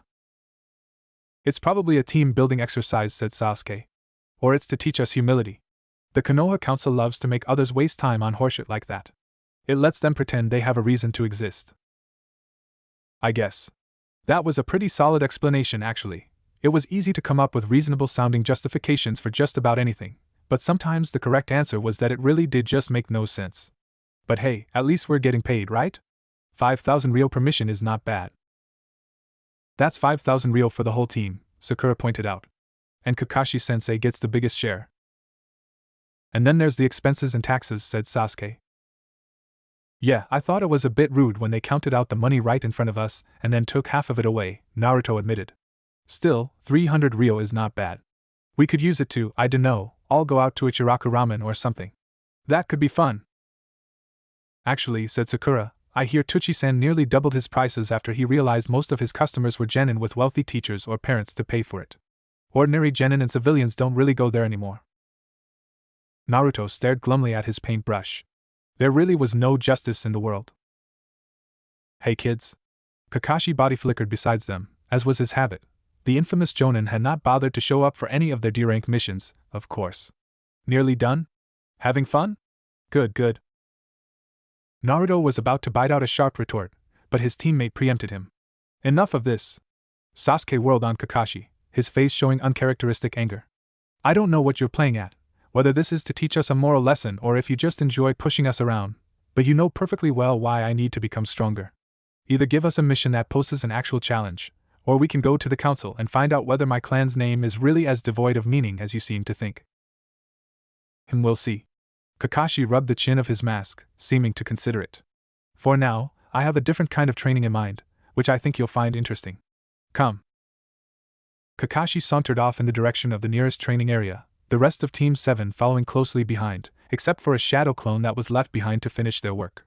I've decided that the best way to advance your skills right now is to teach you how to cast genjutsu, Kakashi said at length. Genjutsu? Sakura asked, surprised. But isn't that usually only taught to Chunin and Jonin? Well, yes, but that's because it requires a special kind of mental aptitude, not out of any need for large chakra reserves. I've reason to think that you'll fare better than most. He turned around, but continued walking backwards. For instance, Naruto, you're a ninja. How come you're wearing orange clothes? Naruto grinned. He had been hoping someone would ask him that. I got it from watching other strong ninjas, he explained. I wondered why ninjas like Jiraiya wear bright clothes, and at first I thought they were just being stupid, but then I realized that if you're a ninja the worst thing you can do is look like one. So since orange is the brightest color, nobody will imagine I'm secretly a ninja until it's too late. There are more places to hide than in the shadows, he thought triumphantly. They arrived at the river, and Kakashi body flickered across, while Naruto and the others were forced to take the long way around, as they could not jump that far. I see, he said when they caught up with him. Well, I have to hand it to you, Naruto, that just might be the single most moronic thing I've ever heard. What? Hey! The real reason ninja like Jiraiya wear bright outfits is because they're already too easily recognized. They put on an outlandish getup and an eccentric act to make sure that's all people remember about them, and then the moment they're on a mission they lose the clothes and blend right in. As for wearing orange, the most important part of keeping a secret is hiding the fact that it exists. If you draw too much attention and people start talking about you, then that defeats the entire point. Naruto, you can't just take the first clever idea you think of and run with it. It's not enough to look beneath the surface of a problem. As a ninja, you must look underneath the underneath, and never stop asking yourself why. I know that, Naruto spluttered indignantly. He had been thinking about it just that morning, but somehow whenever he got excited about something he seemed to forget his lessons entirely. It's just. No, I'm telling you this because you don't know. You know of it, but that's not the same at all. Kakashi sighed. Naruto, when you fought against me, your first instinct was to come up with a complicated plan that combined all of your team's abilities. There is a reason I despise that sort of cleverness. There are two types of plans, those designed to show off how smart you are and those that are designed to actually work, and one of those is substantially less likely to get your team killed than the other. Get it? Naruto nodded feebly. There was very little he could say to that. What does any of this have to do with learning genjutsu? Sasuke asked. I was getting to that.